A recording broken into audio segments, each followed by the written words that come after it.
aba abunyina po aba Gloria Usu aba and some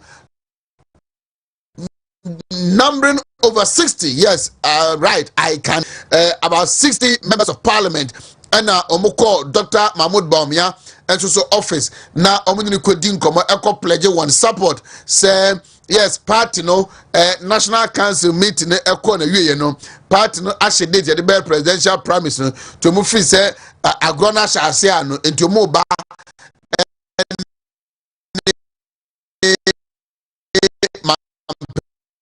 ni dada abedi nkomo etu na mo mbabɔ ntoa ma mo mbabɔ sika fam bia na omo free say yes nipa ayi omuti a omo banyina no enimde omo abobra omo abobe omo aye adwuma wo party num omo metima dima mpania na ye na emom omo free say empempen Dr. Mahamadu Baumia na wo mu ede no ekwa ebetumi ama MP before akwaje nkunimdie na nye nkunimdie keke MPP edi na afi amemwo no babio man ga na abedu no watimi abu oman no ensoso amana yefe na atumpom ta ade no ekoso no na sa brekro na soso ahoboa ekoso a former MMDC is ensoso ekọ Yera Kennedy ohene Japan akomprako ensoso enchen ene no ekodi nkoma won so ebinim so pledge one support ensoso demand say adwuma won so aye obra wabo na ho fama the contribution to the growth of the new patriotic party no won so free say ono na sabre no emprempre de se wo mo eje ne so a eyeye na omo eto aba edemand say Franketufo edema the new patriotic party and omo no edi enkomo MMDC no every ura Kennedy Japan hono mo a eno mo de omani kire abetifi the Plush Rock City Hotel in the Eastern Regional and so they were received by Honorable Dr. Brian Yao Echampon onoso so BA onoso so it was to a former MMDCs no no crowd there oye mane ye fe oye mane ye sonko o was to omo for 3 days Rock City for Rock City yo open akodi 1 day and former MMDCs no akodi 3 days honum na adan na me perimu bi di nkomo se National Council for na nya de kra na me se adaya fuku okache me se ke oso mo de election no kobe next year be August come enjoy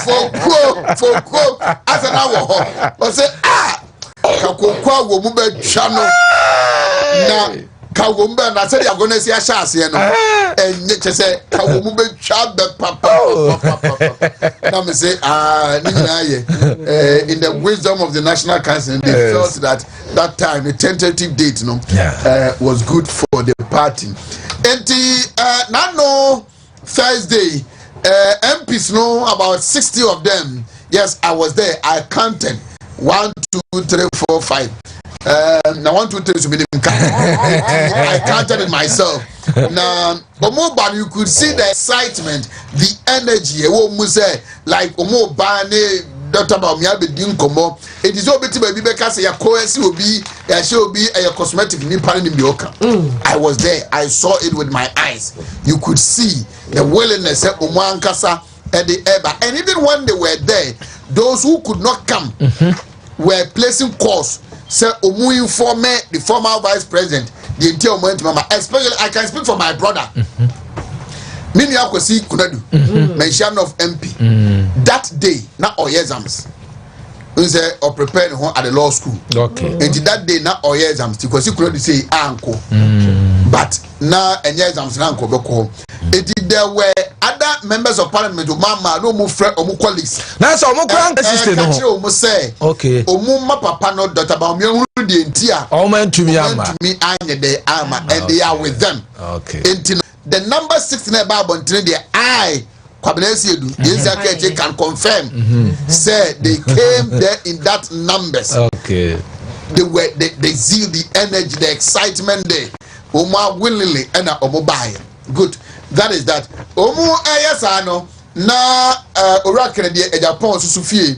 former MMDCs enso so e ho ono so engage mu ono mu edi nkomo sama ka che mu say ya ba die we will nose around enti owi eno so je mu kwai kama those from Eastern Greater Accra voter oti region oja mu kwan obia 1000 cities eno mo de ko ye omo free northern region near check Accra no 3000 Ghana cities so the you about video 2 million no chase you yes 3000 Ghana cities de ma omo ana omo so eriko no mo din komo no ebinum pledge omo support ebinum kwa ho no ebinum so kanene din komo ka che ni se omo nim so aboa party no eduba bia ne nkasa na no wo hye ha party ko abi so ebini din komo ogitumu kama ene omo edin komo. I was expecting enipa bi se nka mehu omo honum mehu omo I placed calls and then I got to know say yera upon view na oye campaign manager and I said financial campaign manager Yera upon view was in absence. I did my checks. I realized say time the meeting because no China only Ghana, but the fact is Yera upon view say no but the support now my daughter or say ya educhum enti oni Oracle in Japan echi ebium.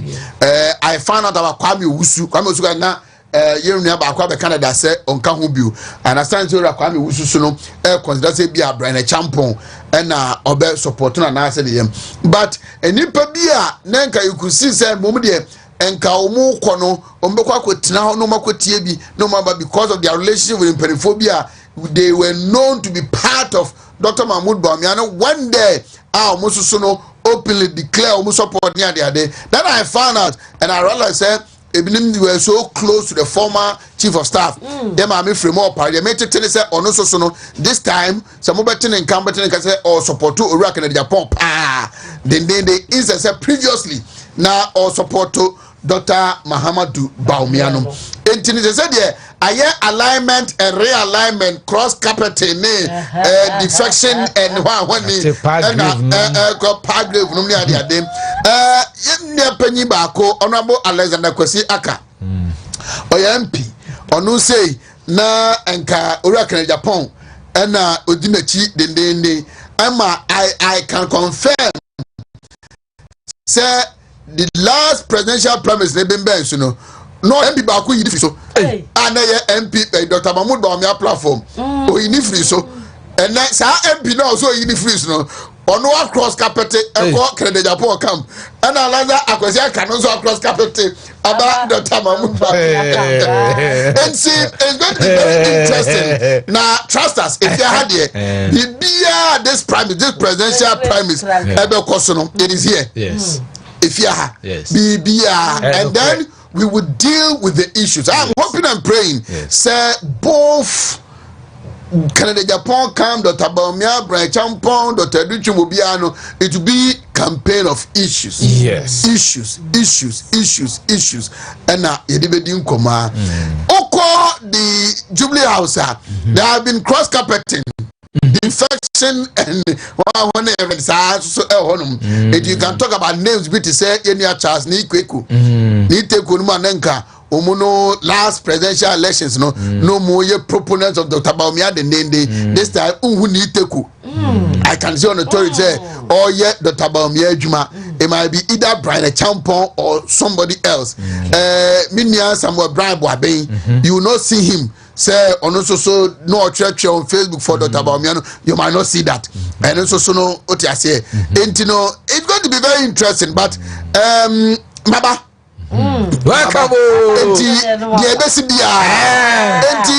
MMDCs no binumuje omotaze binumuje 3000 omu free honorable Kennedy Japan honum and omu nyina match ye mass pass and omu do mani kire abetifi and the minim say it was an adventure and our former MMDCs no ekoye ewa Accra dia omu free ha and omu do mani kire Dr. Brian Champon ewa abetifi he hosted them 3 days omu free no bia 10,000 from 1,000 to 10,000. Me pacho from abetifi rock into there. Ofro one more there, massa. Why you would? Some of the former MMDCs made bold statement honum if you know I will show you videos, I'll play you audios any other day a honum no enti omuso ekoi na Friday omokoda Saturday na adechi yeja omokwan na Dr. Bernard Champon esort to be 10,000 Ghana cedis each na omususu oja omokwan a do ne che kumase na MPP Constituency chairpersons one caucus conference 2025 in Ashanti region and also so ordinary by no no be di nkoma no so no 276 no be 5k and we done to anti what is from by Champo abakru na odi ankra ma no de odi ankra ba chomini na nsia na me so many arrangement ma chema Wontumi yes on the sidelines the constituency chairman that's right ejubano entino kroma be de I'm hoping say ebe say ya nanya tem the day agreement vilification insult near the identity false accusation say yes say ya ebe the area you move but trust us me say if it's about this presidential prime minister ebe anything there is a panic crowd of my betonsem because but my chairman Kwame Wusu eni nkomo emra oye adanse asokwa constituency chairman good morning. Oheneba. Awade wa hode. Oh, nyame ne wa dum ne mpaibo. Nyame ti asintie ho den pa.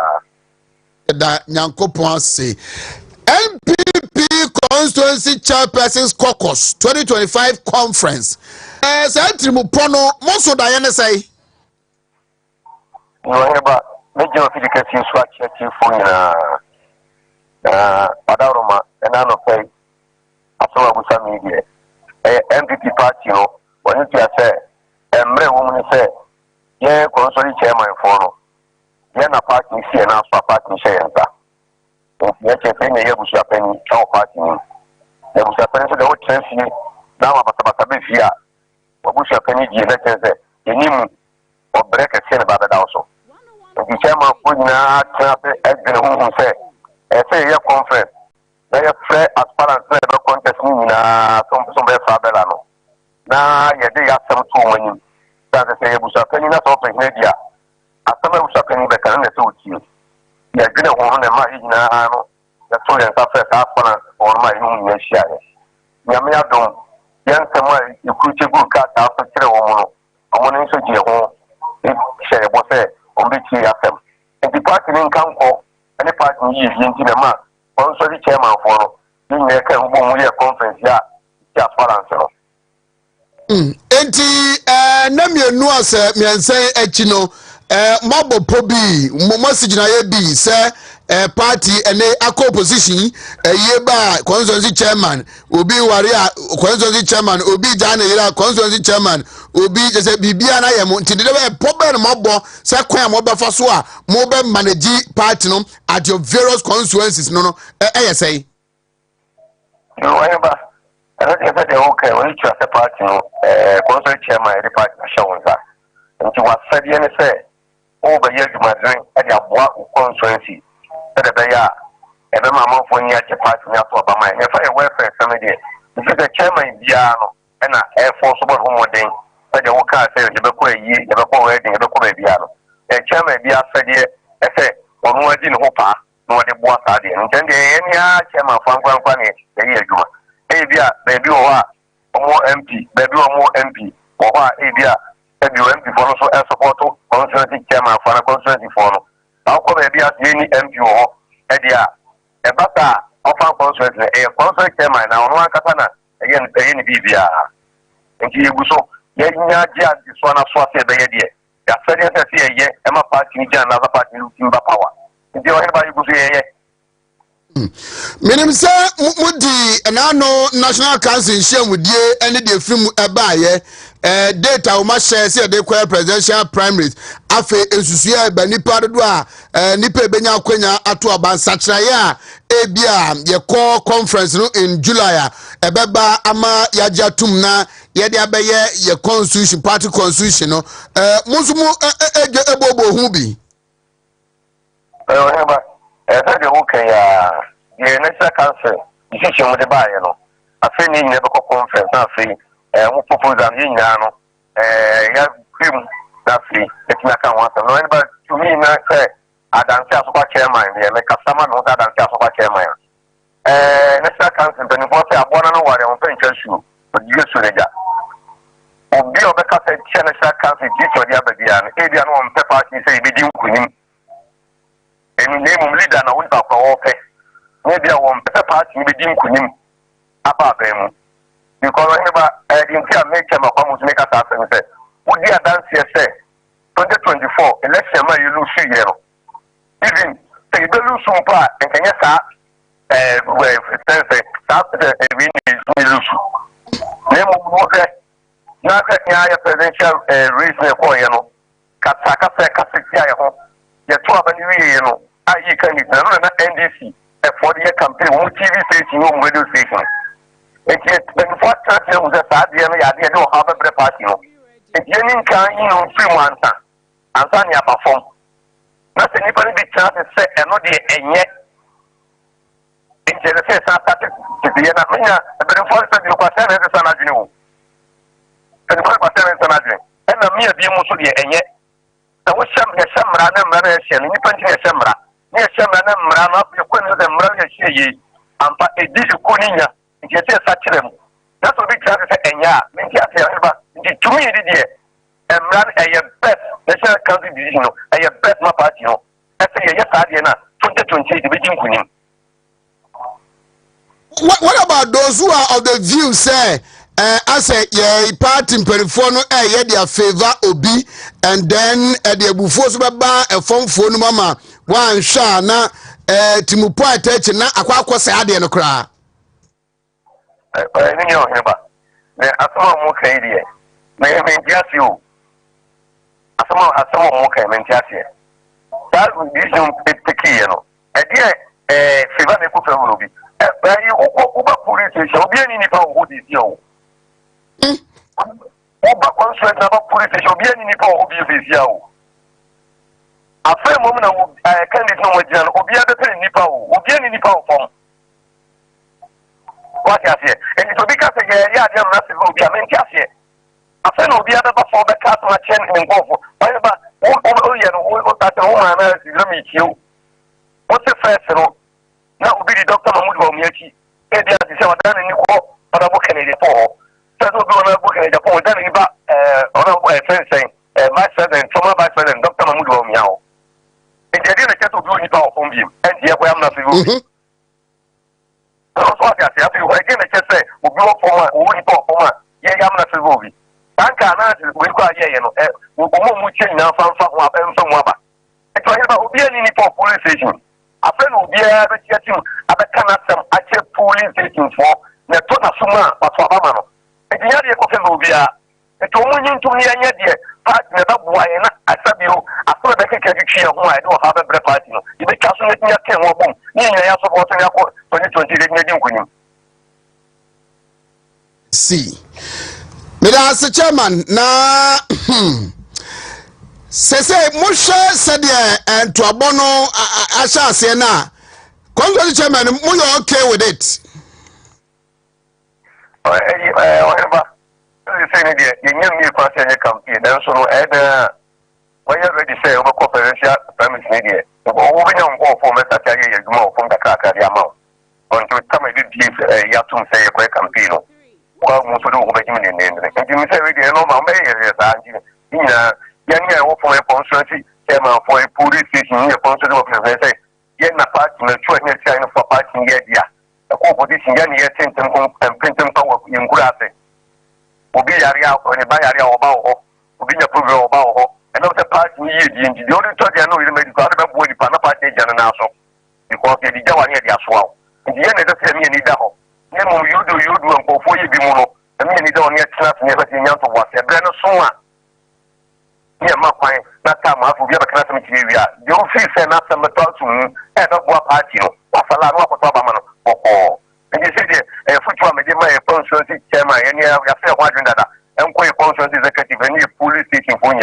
You better try that time to go near the Benudra, the Kinya Pass, you better try and do a better. Chairman Kwame Owusu aya dance aso Constituency chairman. Say that's why caucus chairman organizer in Ashanti region, right? Oheneba Asiedu. Chairman Kwame Owusu. Oheneba Asiedu. Chairman Kwame Owusu. Oheneba, so I remember something from my Wadaruma. Oheneba so on the Jamudi.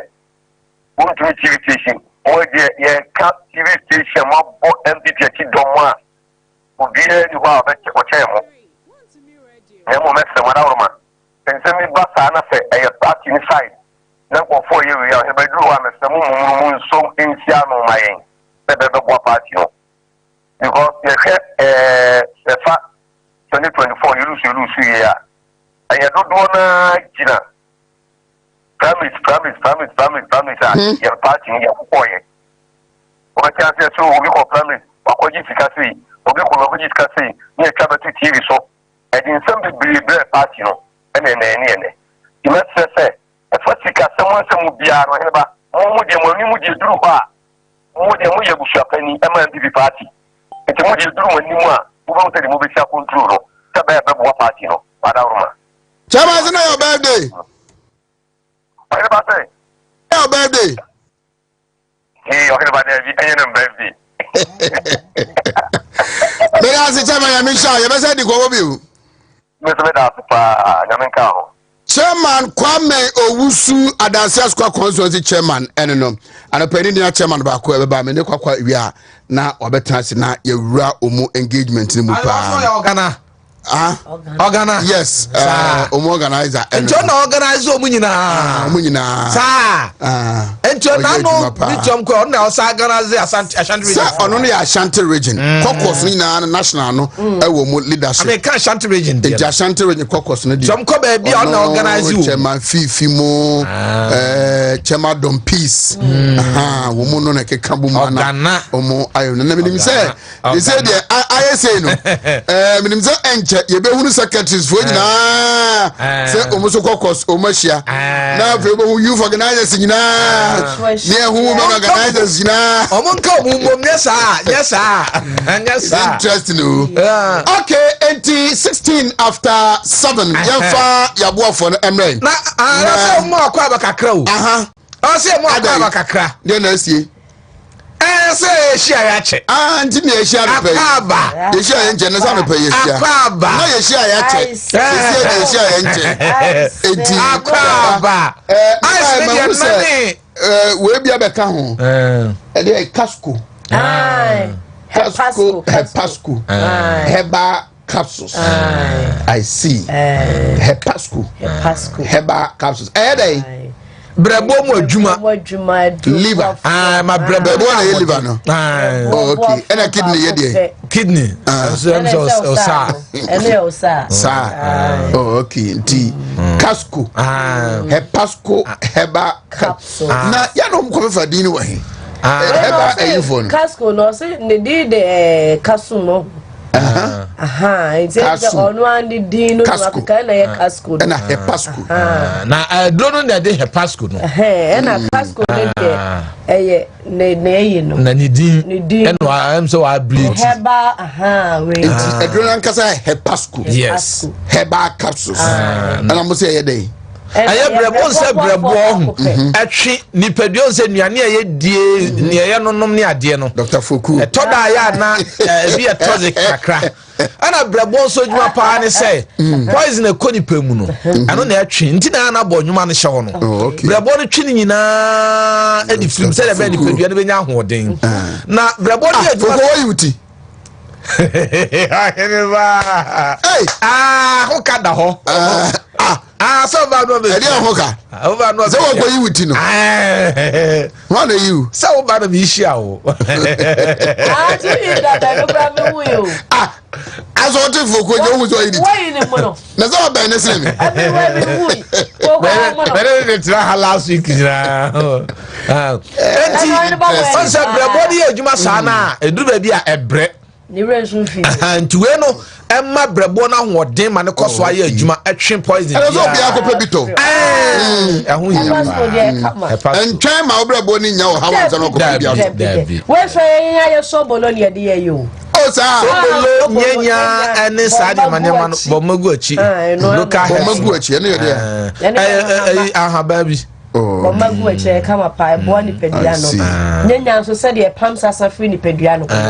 So bolo so de so wa wani tua. Eye dro. Covid ba ye eno ana na nkofo no ma. That's interesting. Eye papa. Good. You have your boy for him break. Come on.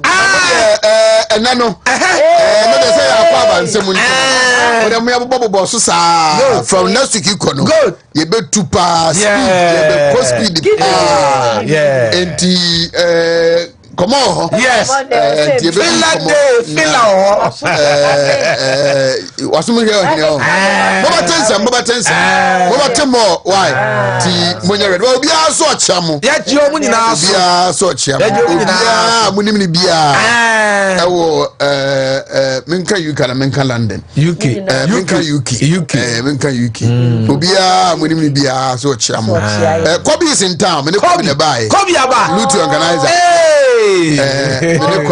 Kobe is in town. No, why da bay.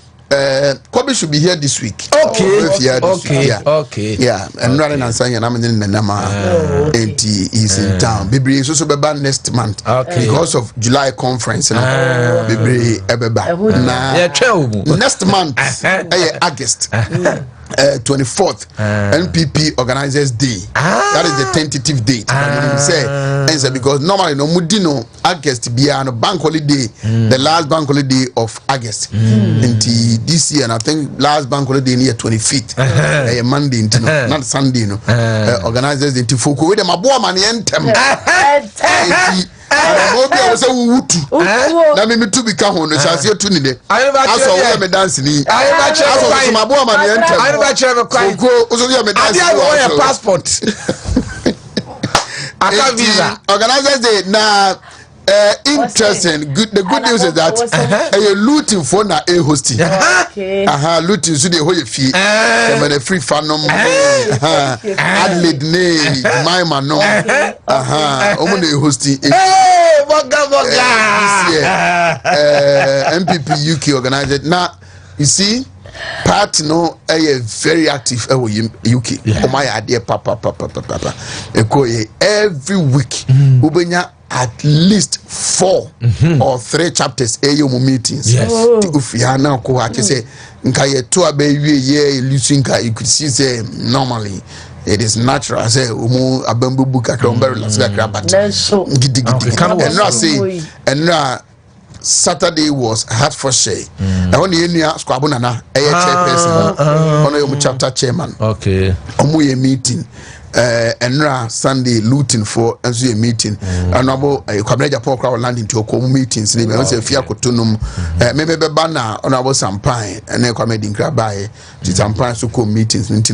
Every weekend, be Anubina at least 3 or 4 chapters a year meeting. I just say, wow, very active. Then Wafake Mumaya, dear pa.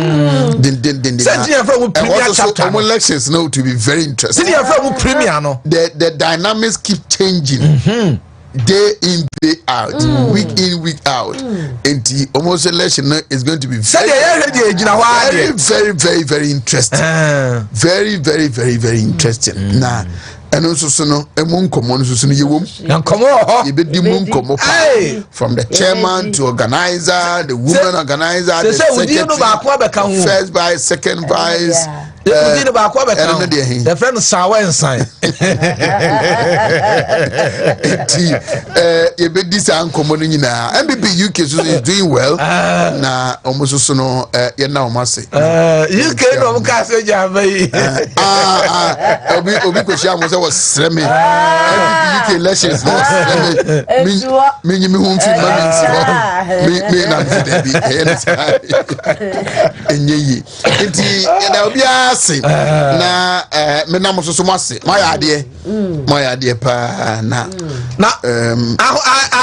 ade aya nyina ginade ba ko so been good and it that's all oh yeah of course ntine woni that's what say den a o beba o ba so a yes mo ana mo nyina mo sorry emu bede yaba enti wa bei no ye nyina ayo sorry MPP fo nyina mo sorry MPP fo nyina se de nyina adwuma na aba no nyina mo sorry na ga fo nyina sorry na nyina ye som na you see one show ya udi bedi agro but the same beautiful future ma Wontumi anu baby is very instructive now it comes with some force be na what na pusa who questions are na utimu nkomo ya then you get to know say and PF na no kwa that be when okojina from na in the run up to 2016 elections, it's a movement.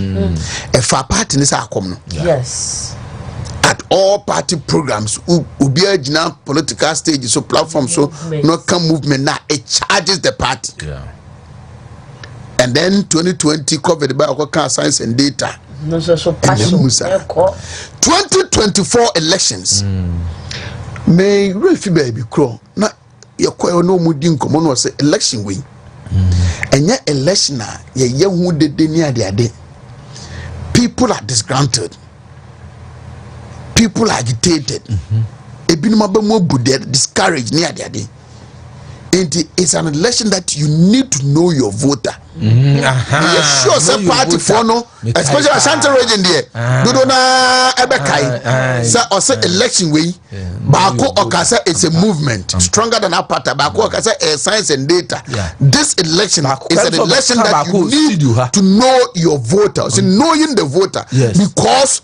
So when you direct encounter with voter na bebrebe niema SC omabamu omabu yaudi omudi no omumpie nkoto aba na people for office odidi agro so omutie eno omutu nwana mo a and can the voter party ba ya ye nkofo na nkoto aba o because from 2020 to 2024 the NDC only increased their votes by a little over 100,000 te chese ye nkofo no say omu person be kwa koto no ene ahwehwe omu ene no di nkomo and responding to Tema Wontumi's call of knowing your vote now and me can say was also the source say election no or their share polling station any constituency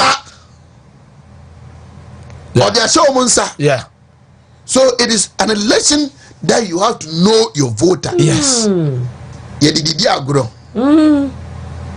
then this time it comes out there's an issue. MPP for Munsorio, MPP for Munsorio. A good day. This is the time the party people should rise up. Yes. And not a musician, be also the social media. It's a caller. It's a party for the TSA from a different perspective. Yes. No more sorry.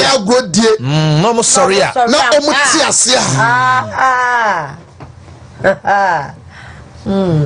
Because there be before some go to cry. Na me our party youth they didn't come. Yes.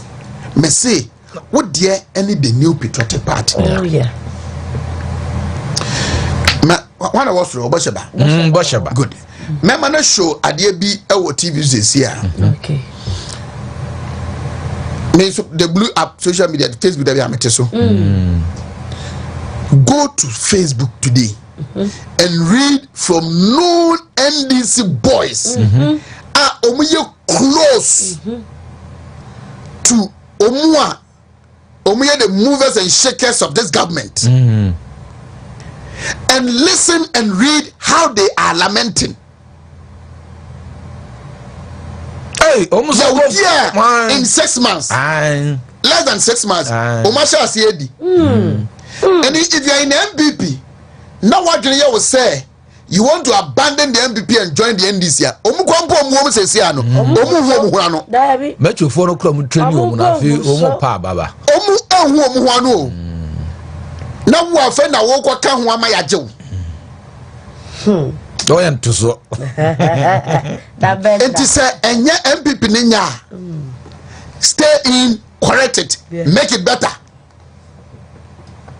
And then when we get political power again, near the to me back we ya anko ye no. What's name am yasasa no? Because it is the only MPP that can take care of you. Simple and tietia. It more here na mutietie na and this there omro wodo wan woni na watietie ni sa masa. Eni mo ya. Ubenu hu. Now when he was saying that na amount for the diagro. The kind of treatment, the kind of happiness, it is happening at our blind side into munim.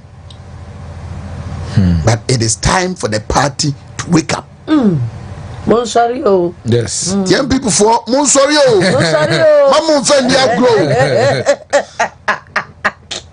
I remember about a month or two to election, America. Says I am fine who bonny and China you lose power. Young Kofu waited to me by no. The number of our former appointees are your freezy Frizoma count. What do you have power on my boarding house? I'm Kano said Dr. Mahmoud, Dr. Napua Mekase, Onokan is being invited to the NIB Yoko or call no, a lot of our appointees. Whether I says Asemno, a winning us so, and I sat here and I said, yes. We can't love the NDC, we can't love the MPP more than Ghana. Ghana and Tinia United. Sure.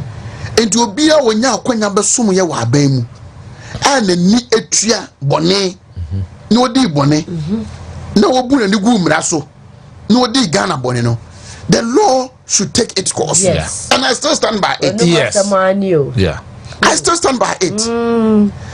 But another say. Se nipa ni bone na ban ni person o cheje onya amamu otu mi nto beta ata obi a eno no de you have to turn a blind eye to it. No,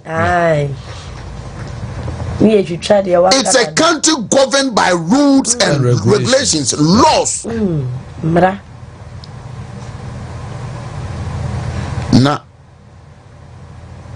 Kwame Njubosi akon e de aba ya napo ya friend no ni ade you ask yourself, say, wo police station, electoral coordinator, constituency chairman, wa cabinet majorano. And only answer no. And the swawa. Obey to me. And so it's a wake up call. Tinya good.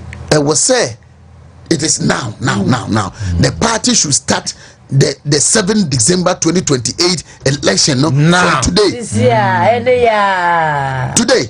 Sorry, you. MPP for because I am more na mo betumi age party na si wo. Obi bonte mama ye. David. Ara mo aso mo betumi ayo. Oh yes. Mo aso mo betumi ayo MPP for. Munya sorry gina ada Ghana for beta akiri. So it's a wake up call. Yeah, sorry be free. Ebinim de bedi agro. But ebinim tena se na politically.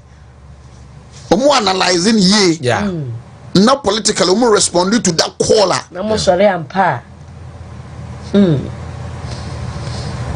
Because what da open da uni here. Oh yes, Bible says when we wake up, then you activate your energies at the right time. Inti nanse emide say taskon no me hu say new energy bi ebem nya de inti no omu nya because it is the youth. Obia I know where ku Debi anyo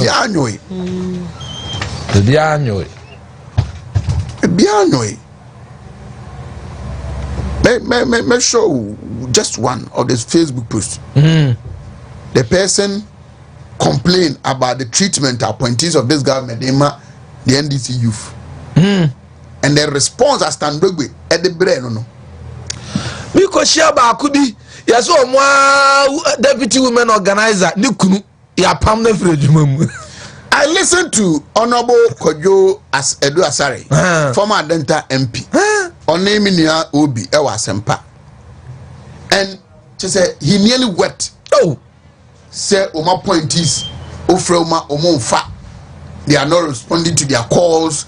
Open so book appointment with them. Unya time Asia Umu near their day 6 months. Into Wono Omunu Crampo Mudiano Omun Fiumu. Na afena ufriend people move back home. Hey. Intino yakukuru ewiegu. Let us all wake up. Yes. And hold the MPP.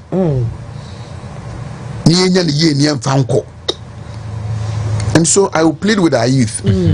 Ubetima support to be our supporting it, but be very civil. Be very decent.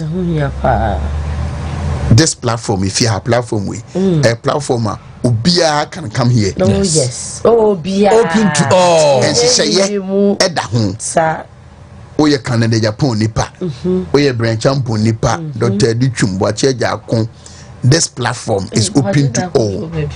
But say when him say oba, na omeye part of an intellectual discourse akoswa na wo be didi obi atema mesrew emaha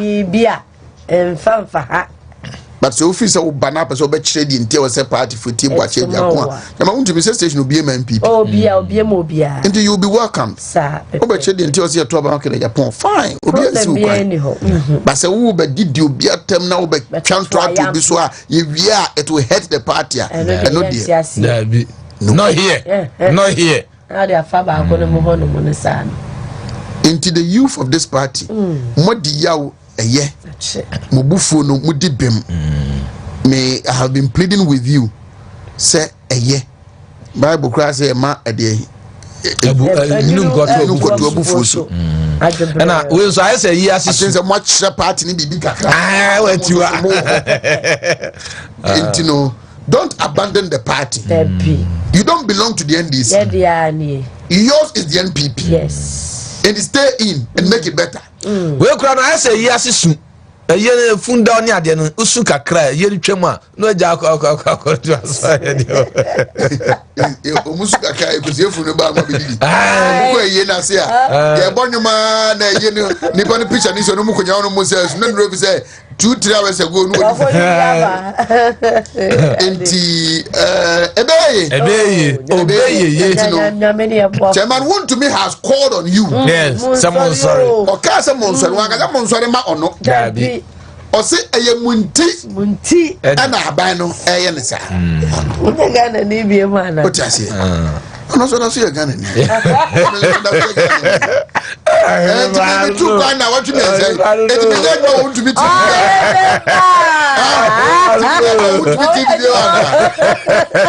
and so we should listen and rise up. Now Sunday, Saturday, Friday, the me who were Longford no. I was very happy. You can see the energy. Constituency chairman no caucus no near the day. It was good. May too kind. I've been listening to you. Tida test confoi omo frame me. Then I said omo me yaring me money unim komo omomra. We need to revive the pace of the party. We need to revive. Now, say party mpenifo could take a decision bia. And penifo bia mo bonyo so no. Ya mususu new party. Not to extent blow me the You know one thing about politics, never my in say, we yet there over class in Bia, a china will know say, Unya and Enka one casa. But when it become too consistent, and a hard dream. Send your would be out there, what cannot be patcho. Now, dear Chan Wabeka, no one's a patcho. Now, dear Chan Wabeka cannot be patcho. But the Juma way, any politics. People yet they are. You get at a point in time you will not get it wrong. There are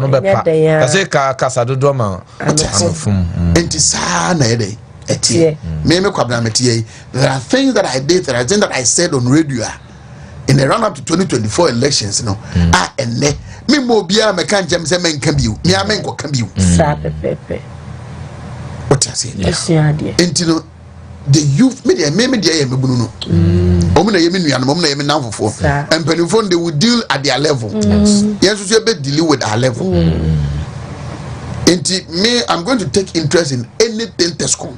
Yes. Anything Tesco. Let us give them an ear, listen to them. They bet mine and me aye because me say and near me see when this in mono. But and things that are going on. It might be a coincidence. It be so bet my say be a ass and I don't know. Now no if you Kwabre South. DC and then the constituency chairman. I was a school feed in a location. To quite giddy. I dare go down sorry. This in if a jatum. A bit my coincidence. A bit my best to be a political. What I say? Yantese a Dujama and a woman organizer be said, Womo in the school feed Yama, Obe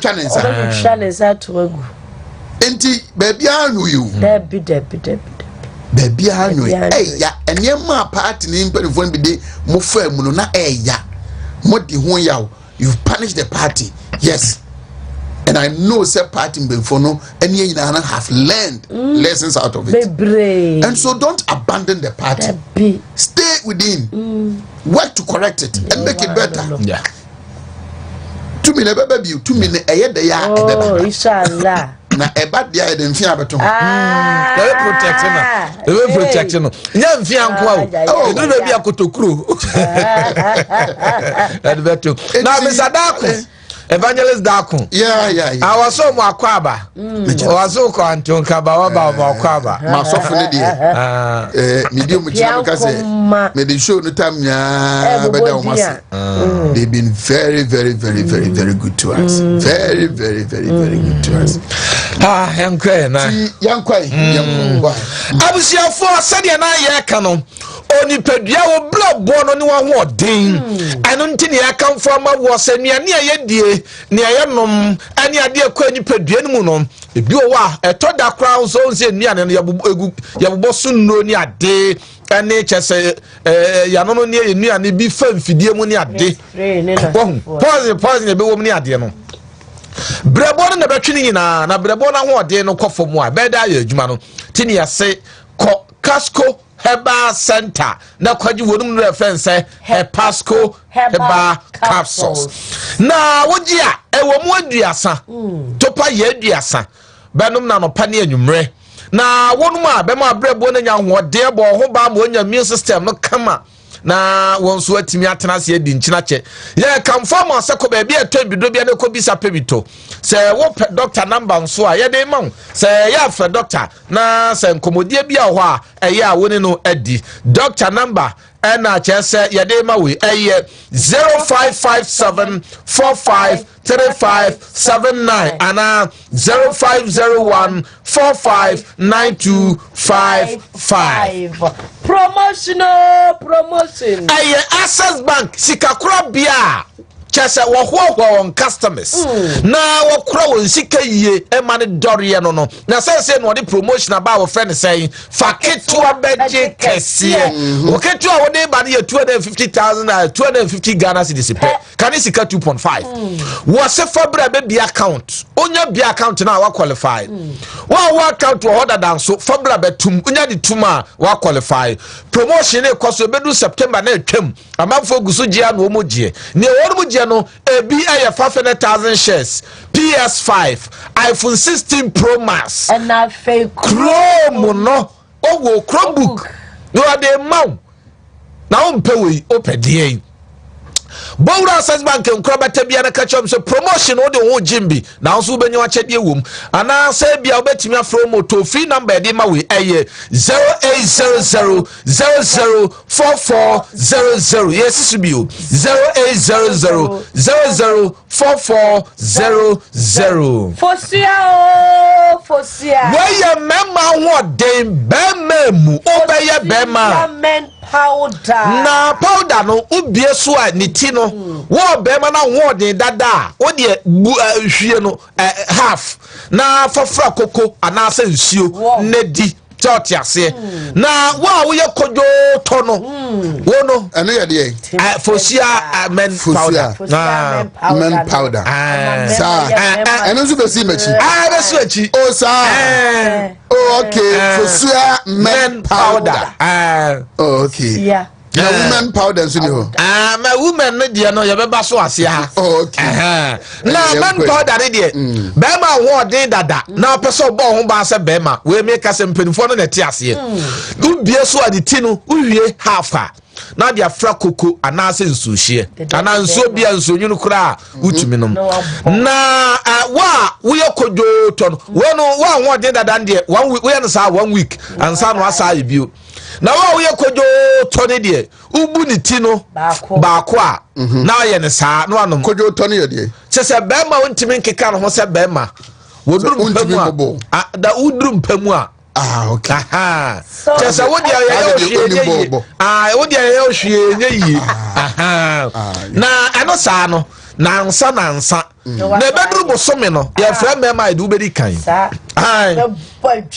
mema ne ye fra mema edu bedi kan wadru no fosia ko bites ano ne ye kokodura ebeyi osisi mama ni nyina firi onom ebeyi wani so nyina mo ni so da ho ebe chi koko na wo ridie ni nyina ase na mo ahoden sonko na fosia herbal mixture ano na chese be malaria de ni na afi wo wontumi nidie kodum bi na be di atene de ebe boa wo pa na okoba bi eto bi do bi abenya bi ato ana say wo be free doctor ewo 0244017097 ana 0552812912 right moringa capsules Exodus dandelion capsules. Where you topa ya, you didn't want dance your child say your typhoid, say your sciatica, say your pressure, and then kick a hole. I topa your way. Obano moringa no me no anopa, dandelion no me no anopa. We are why in the sa we me no you so no science sa. When say we are dealing in asibeshi, immune system no be kama, no the pedient ya wodin, and then kick a huni nada. Na emofra wonumu and no more mammy no fo, unyan vishe du mienu a wonka ho wo ma abofra no fu no so wonnum bi opimfo yi wo de wonnum bi na we no aye frɛ no sɛ Exodus for you. I know they can cocoa. Nowadays, I know they penny more friend in IDB. Sanya the one who was said. Now me come chill. Unya sadia we bia. Sanya the one who don't in a bit to us here. Na enkasa. Me no to pay in intimi cocoa. Dabi. Chese ni nyina kabo mu a eboa mu ayare sa no kontem na mpanimfo no wudi a esa yade nyina akire no esa ye anti aging enti e ma redi ani muampo a mo dabi amofra no so mko school no ebe ma wadwene mu da ho suade abehuni ni yi enti we no kra de okopoku trade na benya biato be biato bidro bia nso wo benya ni mienu nyina biato ana so be free doctor ewo 0544447033 0544447033 Double cut out of just not a penny and bremo. Ya did tin consistency the cottage and a betting about Janabacon and Posso, no posso, near the Obeduran with charity Acano. O B D near Tracia say, Obia Betty D. Yeah, trail. What baby?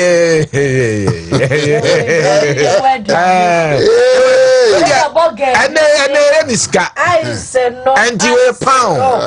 No crown, no crown, movie a check. Apostle Joseph Japan, I am not no member. Namianum no cranny. And this are buying. Say exchange rate no Bank of Ghana rate ni say. They say create me say fro. Because me what London me dey visa card to there. Rate me dey mama no. Enye dey Bank of Ghana e display wo omu page say eno ne exchange rate no. Sir. No. Hey. Sabo. O dey me cry me pese me cry me ka. Obia what to crime within the last 2-3 weeks can testify. The exchange rate who use visa card unyano and then they will display where you know. No, are they? Hey, you see, there are a lot of issues. You see, but today, Daily Graphic. Oh, Kunini don't walk out on me. And I don't know. Kumase Airport City, no. Daily Graphic. Kumase Airport City project takes off. Asante calls for policies to attract local private capital. President Mahama appoints new ambassadors, boosting efficiency, reduce Supreme Court workload. Justice Aka Buafo proposes. Ken Maswati begins state visit tomorrow. Oga.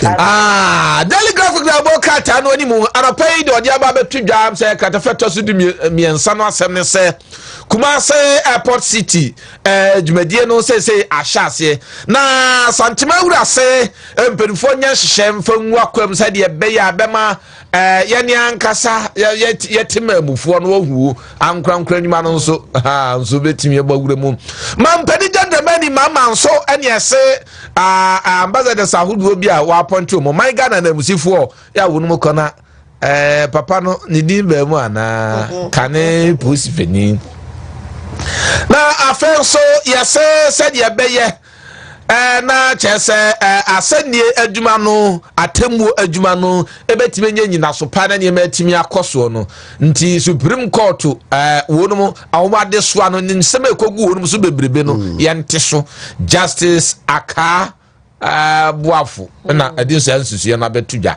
ana aye kinswati so say de yes nyame ya adoma ne nsawe a wo ba Ghana no nyame ya adoma wo chena ana ehyasie ana ya fa daily guidance so daily guide. Okay. Mahama appoints 15 new ambassadors, high commissioners. FBI cracks down on fraud boys. This issue, Bank of Ghana sacks 100 staff. Wow. Employment no more. I first heard it for me for PK upon Facebook page. Say, oh no, ako tre and delegate I confirm me. Japan slams NPP over grassroots neglect.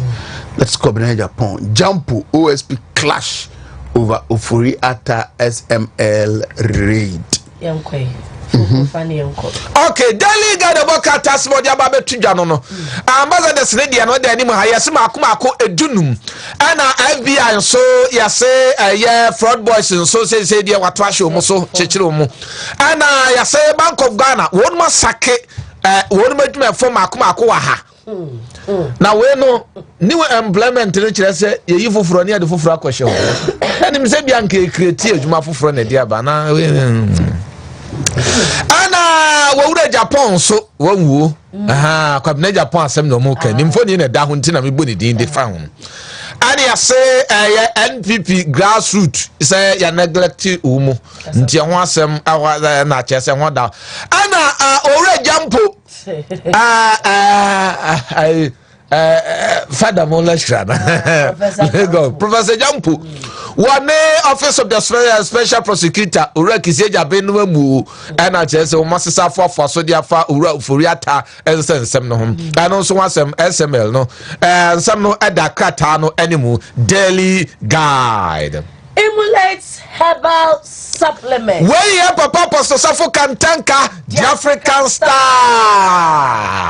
One on a cock for a won so bia ba no se mfidi awodo awoye niam awodo awoye de te o my Ghana ne be nyina ni mo wiase fa na nyina no nipa ne be yisu na se nipa ni anwode na abede no tibe yisu atene de enti no akwakoye dro won so ya ba no se beji bi nanom na be nsampa eyewadru esayade na wadanse de bebre mu bi ni ye nipa awodo bi no ma doctor di claim so mu nkofie nkowu a wonum ya imulati mu num ya wonum anya ahode so nkogina na so se de onyare da wani ano da yare paso a doctor ne abusuafo nyina pa ba wo ma yare sa won so no imulati no se aso onyare da wonya ahode so nko na ebinom wa de won fra ma no ne won magugu akosi bro ne ntimi ansa won yade yade won ba no no imulati no nya ahode nante ebinom so kwa wa yare yade bia yase ye modi yade no awunya na abusuafo kra nso won pese obepinche wo no sa yade ne bi wonum imulati a ekummo wani nyina hyiase na onya ahode so nko mi system no so se gina ne na so onya ne bio enti ne ya kan fama say ko ba bia ye to bidro bia ne ko pe bi ne to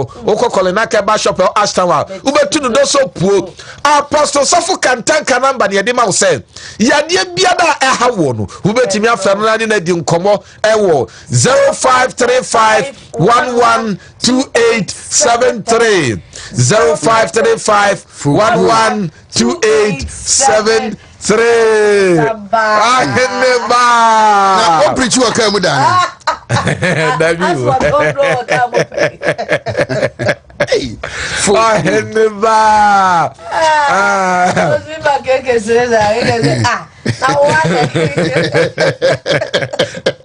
Oheneba Saudi ayi kaje keke se me shara me dirija Saudi UK ice number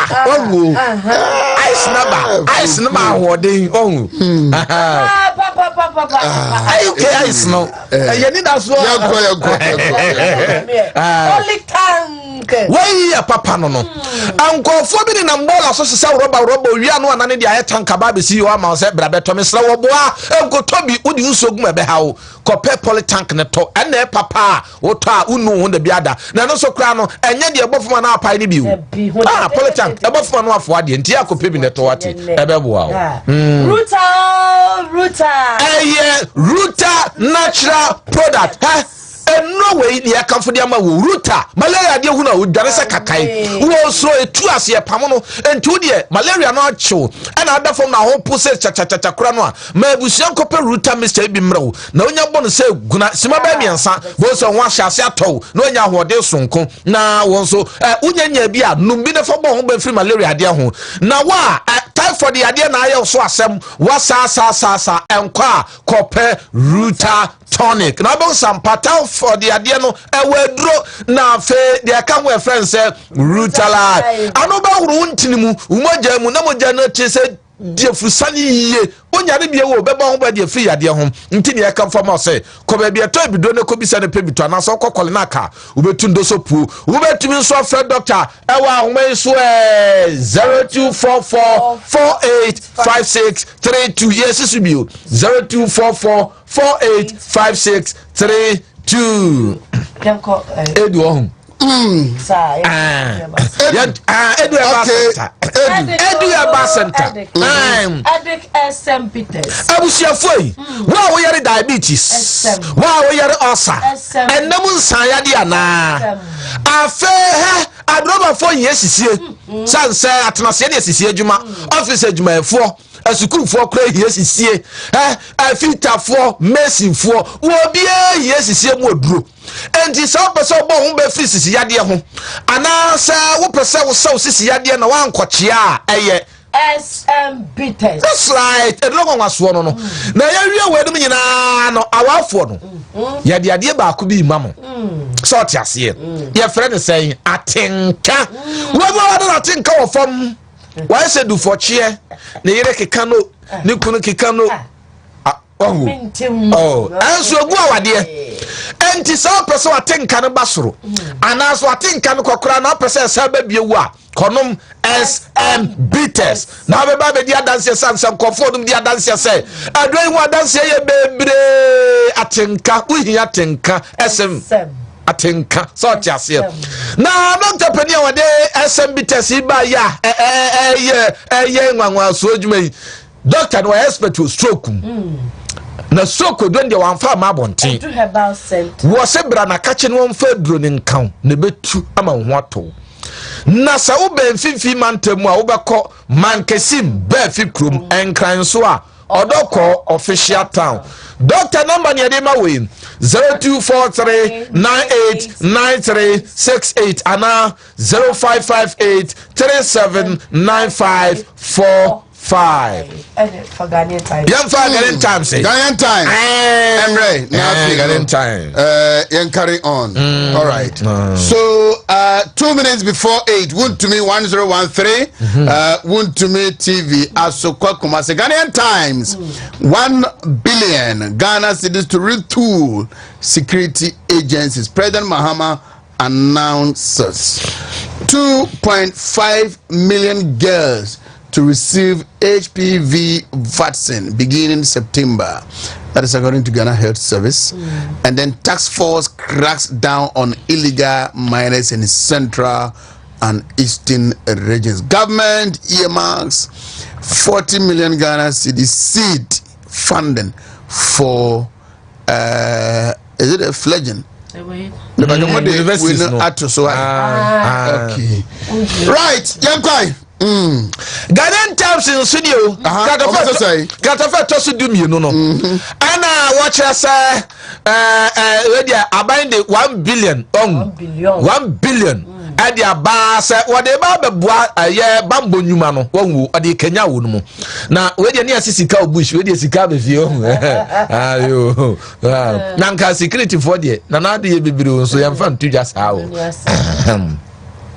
education minister so da ha was saying universities now wonu ma ho boa so akwankro wonu ma no nso adwade no ana chese we twa 40 million ade boa wonu mu wo chese no so wasem eda ha ene say tax force nso chese wonu ma wonu tufu agudi e wakwambone so no emfimfi mantemu poe mantema hudu so no chese wonu so tu wonu so sa eno so wasem eda ho no ene say 2.5 million ana yade ma ano chese edi afa HPV vaccine nti na me aduma September bosumi mu na Ghana Air Service abo amane se wo hyase anu ye Ghanaian Times the boka tanimu nsema wo de ba no pay eno no 3p garlic mixture 3p that's right garlic kroje ni echi mu issue no ana adwuma ye didi ni wo mi system no from ti ade timi ka basa ana so Johnson tentem 3p wo afichikomo anu amane nsa no na timi atititi a stroke ana high blood pressure sugar level was ra why kese abroso hey ya furu mu ani amane bia na do ya friend gastrometer so wo furu na akapu uyam na samfuru wa eh osa na ana so ya furu mu ade bia kope gastrometer amanu amukọ afichira amote yawo na dodo asese bentumi ma afikomo ani amane bia na wodro ya friend menso plus mixture member mo ju so ma ani amane nyina wodro ya friend say Prosta Plus Mr. Yesiri nyina eyede nature medics nibia woko ba bia to bido bia benya bia to na so be fre doctor ewo 0248778899 0248778899 Vivo Energy Vivo Energy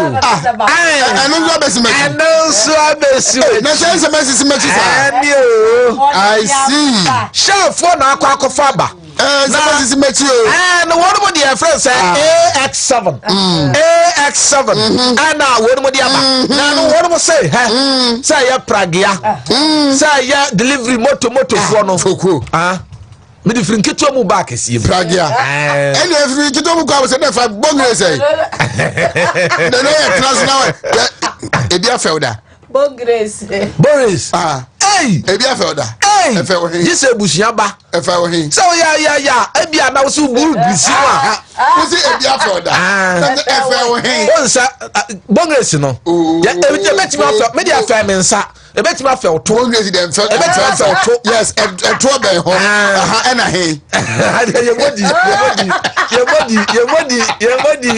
your body okay yanko na AX7 ana chasa wo unso uyusuka no obi o ni steer no di emo adi ama wo chima ase just so you know one wo chima no wo be chimo ubechim obi o ni gia no so saa wo ya just obi wi ase na ne nsa ba akwa ya kese ase ba ko de odi change no ba ya matwo gia no nko a change no so pese mu da ho obi o so ni engine no ni sunye de engine mu chese ni ade wo pese wo engine mu da ho wo pese gia no mu da ho steering no mu da ho ene ni ma mu ye bokọ a no akwa kope AX7 e Vivo Energy na akwa kofa ba wo bi ehia bi wo isu car fragia motofo na obi ehia bi kotobi na fagum na bebo wo pa right 3 minutes after 8 Wontumi 101.3 I just said sir the upcoming presidential promise we will see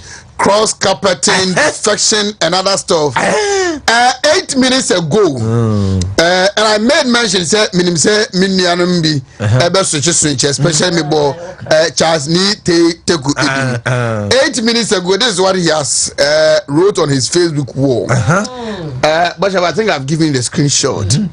I have had the pleasure of knowing Dr. Brian Champon MP for over 20 years and firmly believe he possesses the requisite qualities to be a formidable presidential candidate and an excellent president. As we engage in campaigns for our preferred candidates ahead of the 2026 presidential primaries, it is imperative that we exercise caution and restraint in our utterances regarding other candidates as they may have unforeseen repercussions in the future. I extend my best wishes to all presidential candidates for success in the January 2026 primaries. BA 2028 hashtag the man Brian hashtag and the Brian Champo logo no confirm maker. I'm saying be anu otie how kind was no man confirm ma 8 minutes ba ni ba nah it's going to be interesting sa musical chairs no ebinim be move free ha akwa ebinim switch kwa na it's going to be interesting and politics it's all about interest and conviction what you believe in and what you seek to achieve from any decision that you take. Nobody can fault any, but it should be very civil.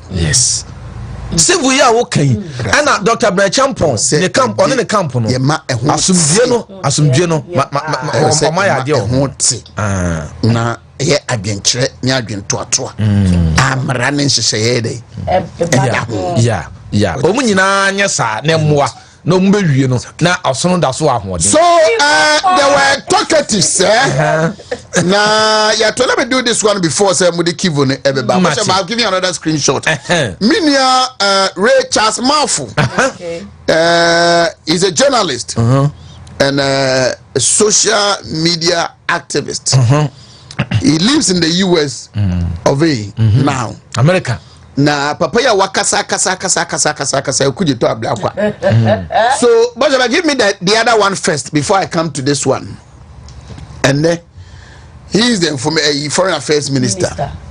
Amachinem who say what read this. Say someone kuje to ablakwa. I applied for a Ghana visa through the embassy of Ghana in Washington DC and it was approved on May 30th 2025. However, it has been nearly 2 months since I applied.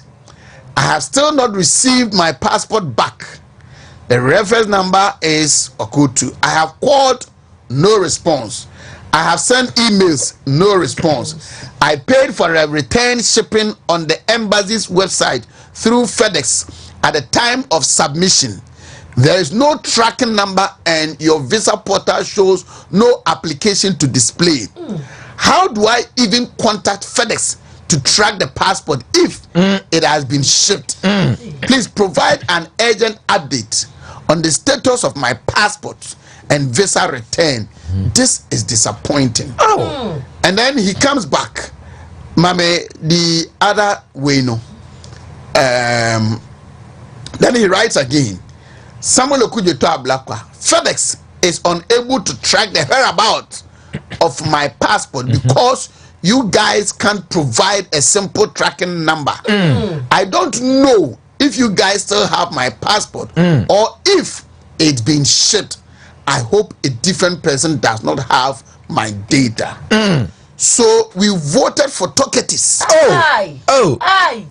I have intercepted. I have said, Okude to black one na obi to play ma onu wuja from the wusu wudari fighting. Some winner. And these are some of the reasons why I keep encouraging the youth of NPP.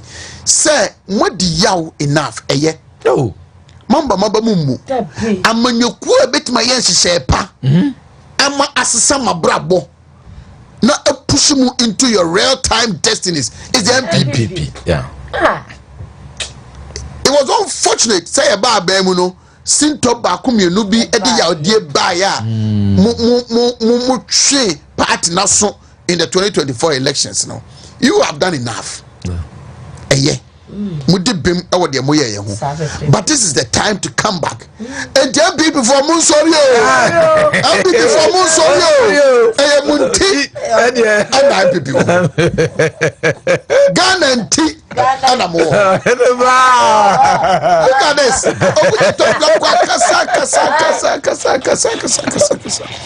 And we are all praying and hoping, say, it will get better. But from the look of things, you who be could be. Is it I +1 -1? Now no metesum some be piloted free senior high school or private schools be policy. You are running for 7 years. Yes. Now, would the BB can always have pilot and go and check the background of this senior high school musalete, you know, the owners. Omunko phone call. Omoyanis, I don't have to say, hey, and this is for say free senior go the private schools to become. I didn't check and as a print call for someone for so can say teacher trainees. Omuntumi video mu 3 days bill. Hey. And the end is a mono I +1 -1. Headmaster for is a e-levy free ho. No the D-levy ni abon hu de wura o se ma suspend it. Na D-levy no gwampo antutumu bebrebe no saba. Enti niema no aye bebrebe and the president of the republic, our president, your president, my president, John Dramani Mahama say the Minister of Finance, the Minister of Energy and Green Transition, and say na Israel and Iran for and Tokano Omunche Ninsun so the Baba Ghana so. I say to bombo ha. COVID and to bombo ha. And Russia Ukraine war must say any bearing bia or Ghana's economy.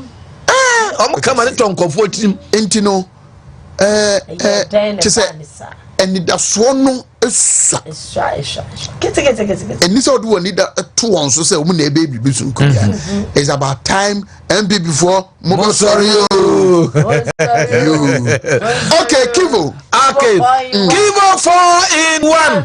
Where you Gary a situation can't show me I didn't die there. I won I went to 4 here be a school 4 here be officer Juma 4 Mason 40 feet 4 I don't have 4 crowd munya brain codidino unsu here be now unya nsia na dia fra no wadi and I say otu a odi otimi sesawe no bonsu eguso na mo ahoden so kokra na watimi agina ne awie ye ne de Kivo hot pepper nso aba ne yesi mokotwie no ma ne ha mododo mo amukotwa mu twimoko no munyae na mo bebo ayo a odi o kwa no nya Kivo hot pepper odi aduane na no atia no ohwie egum ma no so amoye aduane no mo ya no mate egum nya che se wetimi ameja no se di osi peno no adi no atene de na ye kama ama wonti odi okọ baabi etototo nyema bi asa no supermarket ne shops sa no na kotobi na fa ye aduane na Esta Media I'm made in Ghana. What the made in Ghana beauty pageant no dey toss me no na saba no say wa baba na wo fa sidwam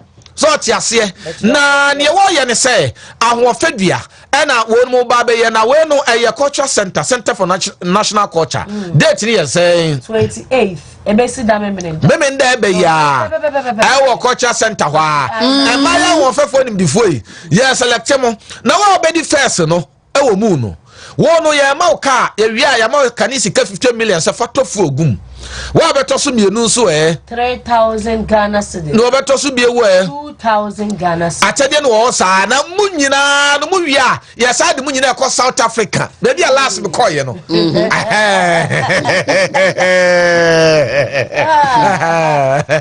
Na makwa jiwani no masaba. So ti ase enti wode ho jima anya hwe kura no ube ko South Africa ba ube nya bibia den asa atu botom enti bomoden se wonso wode ho bakwa akogim bi na number obe fra na timi de ho agim bi no ha sa dwumade nyina be se twa no live e wo Wontumi TV be twa ba Wontumi TV enti number no enie 0244490940 yes subio 0244490940 na Akwanuasa pharmacy enna ya wo bosi nyina no wo pebi ato a wo beko Akwanuasa pharmacy wa skwa interchange ni nchewa ni asukwa police station no dey anihwe na wakwa akotonnuro ni bi ne ya boboso ne ya amoso ne ya doctor atwera ma wo brofuduro ne abibiduro nyina da no ho na abekwa akotonno abrom mremu a chese sanso ye papa na ya ma number e bia person frɛ na no omudi nkomo bia obetimi afrɛ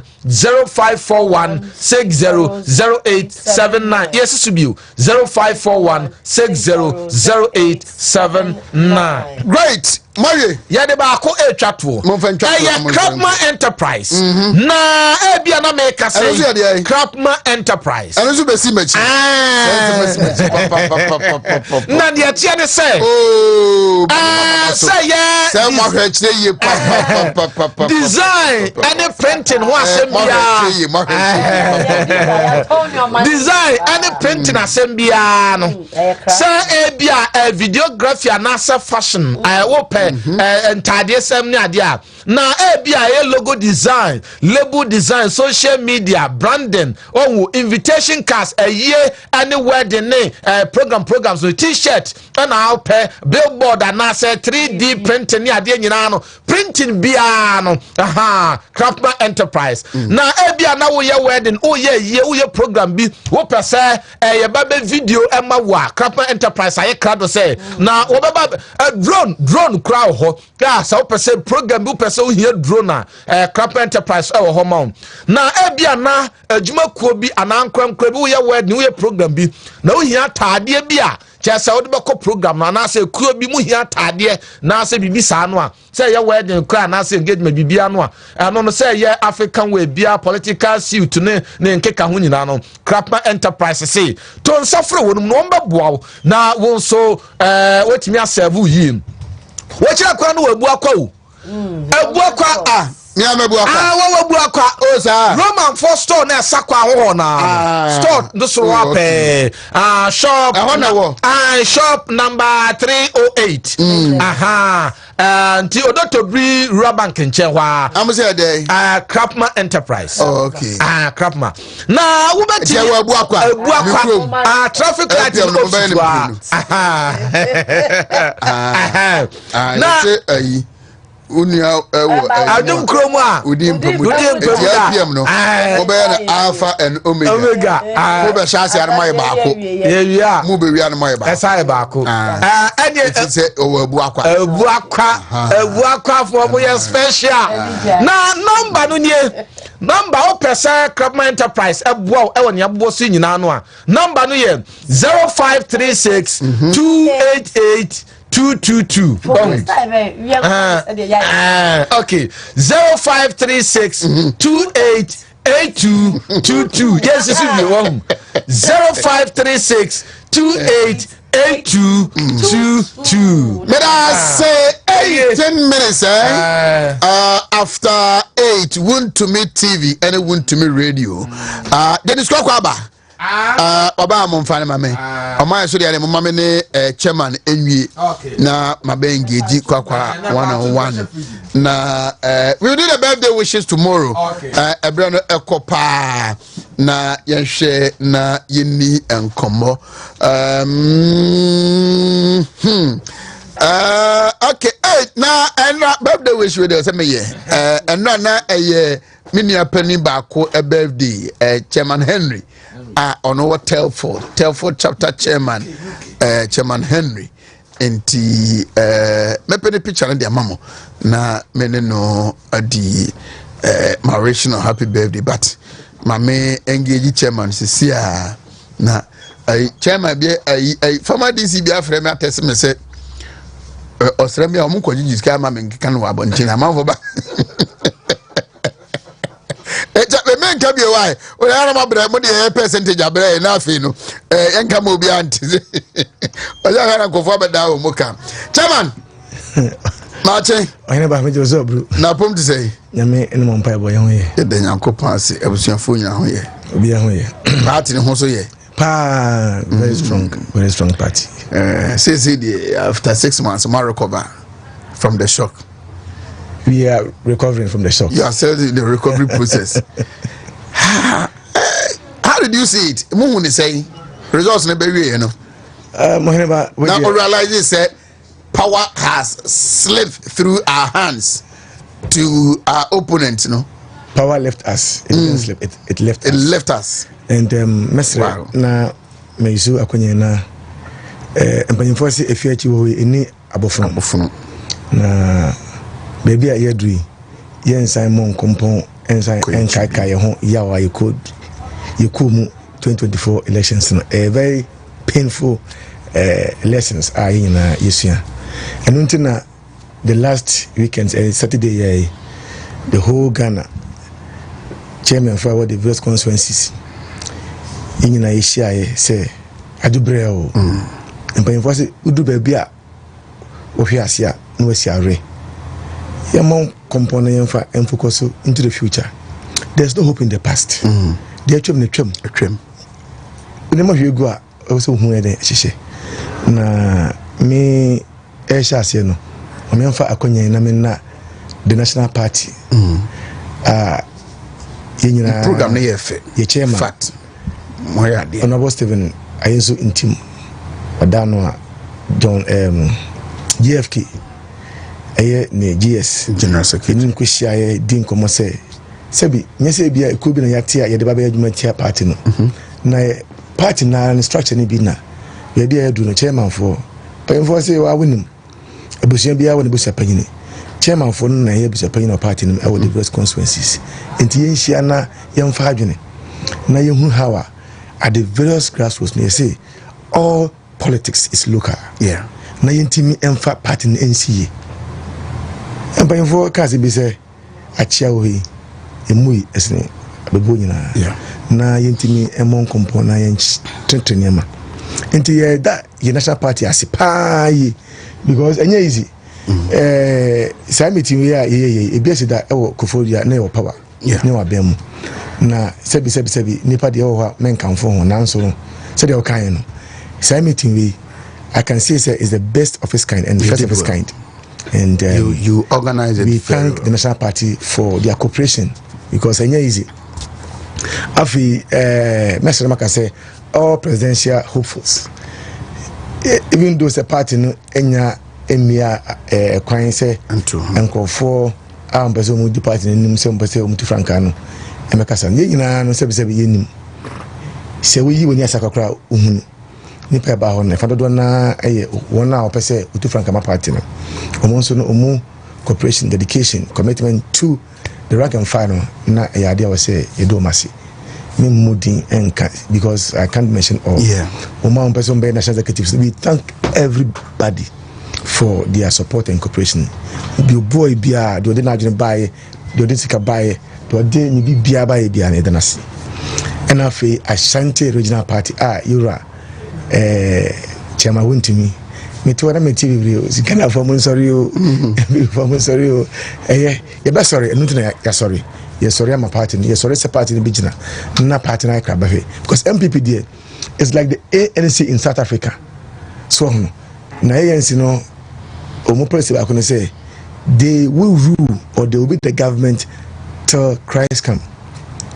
MPP yo sa akonya no na etoda na yeteke maso de kakra o hwe edinkra sembo funtum framfu denchem framfu teke maso de ntina ya na amanto kwa den abo mantem na nyina so ekwa yefunkrum we have one party though the individuals interest we are going to focus on the party's interest so that we are party no ebegina Now, I have a belief. Say 2028, the next government that's going to be formed is NPP government. So now, NDC, Yerajo Mama, Obaye, let me say, be out what the 24-hour economy. There's going to be a different narrative. But we are going to the 7th month now. The clear vision, the Kufado, Baumia, the MPP policies now. So when you say Ghana first should still look at MPP because yena ya day and say Abba, ama my Ghana, Mabunu nye Jumaye. Enti yeda yen party for nyina ase afei the deans of the various regions amemeka ho bi megyina ho ma for region mpanyimfo to mu si ho eboa ma summit we ba so in fact yes ye lose ye no before answer me ko US no na ye chairman platform na nya easy kasa de yawo na it takes just only one voice on the bra Jesus Christ pass as no no say also tell din me boa na Jesus Christ ka say meko sa pepe na ye den eyeye said ye lose ye no in fact one anye ni say ye be lose no ne wa hwe said ye nipa odi nkogu eya na ye no nakasa no eya de o de osimi nko biem say o mo accuse nkofo na enzo hye ohi hurua na de najo ena me bae na ja me ne dins ni nyina ye the first meeting half a host mo half ye join a party no how we want to shape the party looking into 2028 and beyond. And on the namswa and I know me day party for chairman for the Monte Tibai, all the various stakeholders of the party, the national leadership, the national regional leadership, and Eastern region. So, original chairman, Chairman Jeff. Also by the number 30 money come up. A free half no, ye 2 and more a year as a debut. Yen I am one party no, into me na. The MPP dear, sebi, higher time.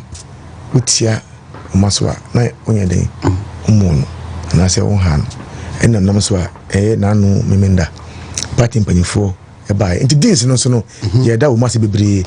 After the organizing committee, I mean, so I'm your part.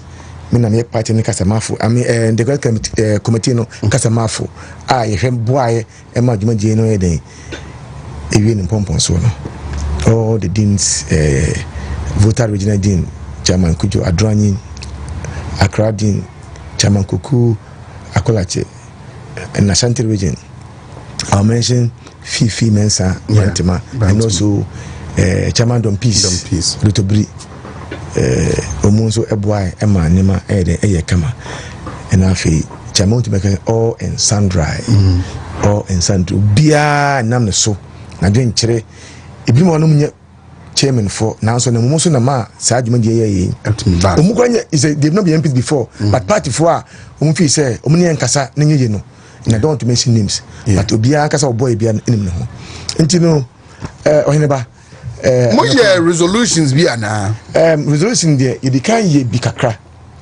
na there make can say you need to make any resolution for the party because chairman for you head the chairman say bia motnas no mobo po bi say ye mfa we nko to partner in the party ni beti no na you just mama ya na on say o hwe ebra you meeting no course wa ekwa say national council decision no and na asem kofo bebe buy no kan was the chairman caucus meeting no enye an extension or an of the national council decision there be antisa ye de you can craft for the dansana national council eco meeting na sebi etoda na nyame bia de aba be share nti de ye can say one na say de na yesusu no say you are the former appointees of the party, then we should look at the polling station. That is where we have the real problem. Because all politics is local. Yeah. I'm going to say, you have a polling station. and the polling station for now yenya gitum say man kwato aba no yahwe na former polling station executives no so no umeka ho bi. These are the dissenting views are igina. And before we go into the national conference in 19th July no the best say party from panyimfo omunim de omukebi hom no the best so omuma emotions and ride omu mekai anaso bekai say your call 2012 petition no. After the Supreme Court ruling no also yenya dissenting views of the court. Now it says 5-4 rather 5-4. Okay, 5-4 no. Now 4 no kase enka yenjintum based on blah blah blah blah blah. And the majority they carry the day. Intino, it is not that say it is always the majority decision that is right. You may have the majority, however, results now they ban emwa. But yeah, the political party in your court. Politicians so they say the do and the NA. You have to look at your numbers. Because the majority and for the next government, you lose. You were about 3 million. Because we have about 3 million, not 2 million voters are amount to about our party. No, it is say, oh, no, Mukamu be a you mutran channel. Omunina Yenium our to no make a police station. No, now for police station, no, any ding. Na a Juma, I was saying in the police station because so here a party constitution now. A Juma in a police station. At the police station, no, Juma the ewo. And the ever simple for say, Adubreo, yes, through moi, Omunion Conkai. Baby, again. As a yenya division, kakra. So, can we if you say you are supporting this faction? Oh, can we say, oh, ha. Ye meet in a share. We didn't meet to as it were support or interest on an agenda. There be your friend who say they should come and give flesh to our meeting. Now, friends, you know, yen sign dialogue now. Be almost and papa we are together. And truly, you were there. Send a hoon. I never. Why? Because I kept it was beautiful. In fact, beautiful. Just more so must organize a program. More organizing in the interest of NPP. Good. That is how I can summarize it. Okay. And you know, me da se said you're working. So if it's the interest of the party, you meeting. The team say we want to build momentum. Yeah. And as chairman of the constituencies, our pivotal role in ensuring victory in 2028 and beyond. And yes, sir, will be because say baby, you lose elections woefully. And our main focus is to build the party. Yeah. There's a party to build, not an individual to promote. And me person me fa sa efidie we so Wontumi TV na chairman for meeting na no Saturday ye no ye catch the Ghana for nyina say any party for nyina say yen e meeting share no ye na ye say ye dey build momentum ye dey build adoma no na ma party no enya fapem say the be ya about to a day in 2028 no MPP amunyoku bedin konim enti yen share because I have read a lot of synopsis on the media, on the social media platform. My whole video be crying poor. Yes, sir. Marco declare. I say more pleading on Urabo Cheja. I could say more than a national chairman. Oh, no cre. Esi na nyɛ no ntine hia na yewura Wacheja ko Ohene anope Nyankopɔn nhyiraw no adwen power woman MPP. He was a resource person for our program na sebi mpanyefo se yeduru manfo so a na yakaya no ewobi nenso ikowi bi ajako enyina nim dwumadi odima party no na baabi a yewo no party fo no fi se obeso party ni mu a se chairman ebeboa ono anso wo na adwene as a person yen na yesusu say and I say bidim susu say ye bla ye say okasa wie ye na ehwe se de baabi a atena obi akoma ye den ato ne yam all chere kwan ya party mefa so a ye bebo doma no police station no na in fact over to test because say the baabi adru no yesre no a almost party nim say chairman and in dia you question say you endorse obi because it was not a meeting to endorse any individual na say be say ono also say obet my chairman dia any yemanya president because he can only be a president obi a upper president dia can be a national chairman now so you see an party no yenhwe who is going to be the flag bearer. We want to look at how the party can be built.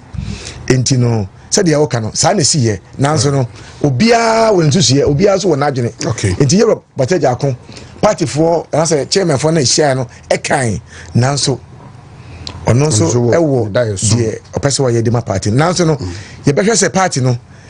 Moving forward, even before the national conference, no, we still want to engage some other key stakeholders. Now, I'm telling you, and now be able to me be an infantry who say NDC aban after Yura His Excellency John Robinson Umoma be an be 1 term Ubian functional and it's going to happen. We are coming back 2028. All right. So now the issue no abeye in opposition. The party is in your care. Say the realities on the ground, not to say. But that's it. You're coming from the first. Abeye chairman for ASEM. Now a former MMDCs, a MPs. Baby, I lose a former MP no. And at to say, you see, what are the issues confronting you? The issue confronting I say we want to build momentum for 20. We want to organize the base. Issue na confronting no we win a dinka symbol no fontum fremfu dinchen fremfu tekeka so de senka ya wene ya enka ya his associate the president Dr. Mamman president obi aka bia na be appointee ana ndesa good intino se apa chairman for na yen yo ho na ye si partner name e wo the best constituencies na ye wo yen other 16 elected and as appointed officers no ye na ye party be say na so into the next elections in the end ye catch party for say and as pay for say the first thing to do is to build the party. We must reorganize the party. We must reinvigorate the party grassroots na omunya ahwode mapa say the be ya moving to 2028 no said nyanda nipa de obi a na dwenkyere ebetima bo ama party no so the key note address chairman Coker ebekan na we go there ebema wo hu say ampa party no ye obi bia wo say den ye because ye nhia say ye ba be build any person's interest and afin so no say dem kan no say wo hwe eniema ewo defeat mu emma nipa bia enya entoboasie ewo adwendwinum so the beya obesi ginaye because you must have a retreat in your defeat. So here baby a yedru ya enema ye kan ho asem bia no ekese party mpanyimfo a enu mu hia no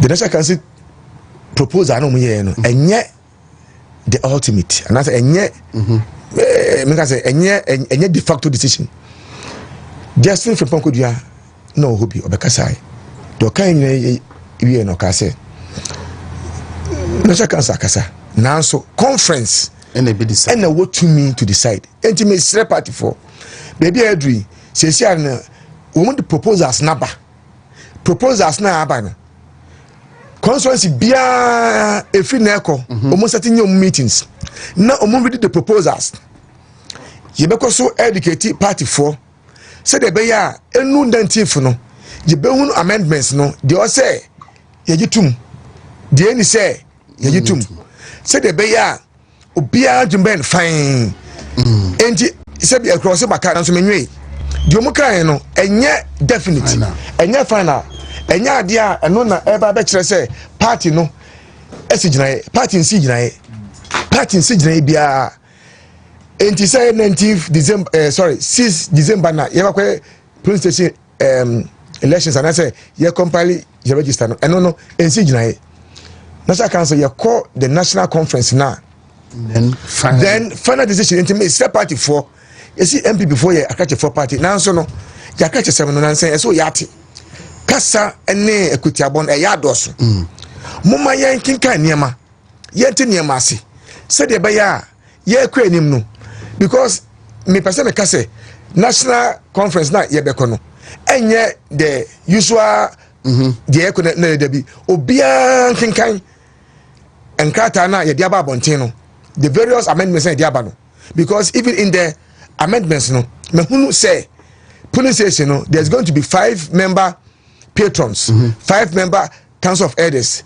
and other membership and after so there's going to be 4 additional persons you be ade omuntu the electoral area coordinators enunti no me sre na makate party for say omunya abotre na yankenkan ne ma ye de ewom say de be ya yanko the conference no na yewo draye ana say ya jin bibi ho na obia etima be kire na adwene enye say the usual conference na you can say the eyes have it there be enye the nose have it there be we are going to deliberate on issues I no so be den ebetima the abua right Dr. Boko. Yes boss Mache Oheneba akwaba me hu wache o Johnny Ejai kaka krebi kam fo me hewa me hu yes so do I hope everything is fine. Everything is good. Thank God. I'm here dear. Thank God. Thank God. Actually Boko dear Abdomen parable. Manson kwanta to say Oh, Manson Kwanta is very calm. Manson Kwanta is very calm. I think that me papa come in Ubina a beyond person who see it, but because Chinuba could have honorable or pepper and almost who are judgment. I think that good one in Nano at Adich. Right. Bompa is the Oasis of Pesabum, Nankopomboa, Ebeba. I'm a Manson Kwanta. Uncle found to my pen friend, on front to my father, but I weapon to my father, my dear friend. Okay. So I want to believe, sir, after last week Tuesday National Council meeting, no, matters arising, conversation at El Coso, what TTB, where the BR, where the home common radio so several times near the day. What's nature now? The party in Penfold so argument, those making argument for and those against. Any the realities confronting the party today, any what the party is seeking to achieve in the next general election now. Where do you stand?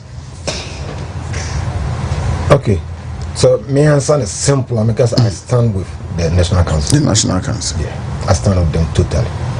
I stand with them. The reason being that so cool. Now we penny for same penny for them. Joining family member. One of the suggestion bar. Yengina bontene and bontungo. It doesn't even show respect. It doesn't show respect. In Pennyphone, so woman or monche, I dream will be a tribune to make us all picking in Ambakum Akusa.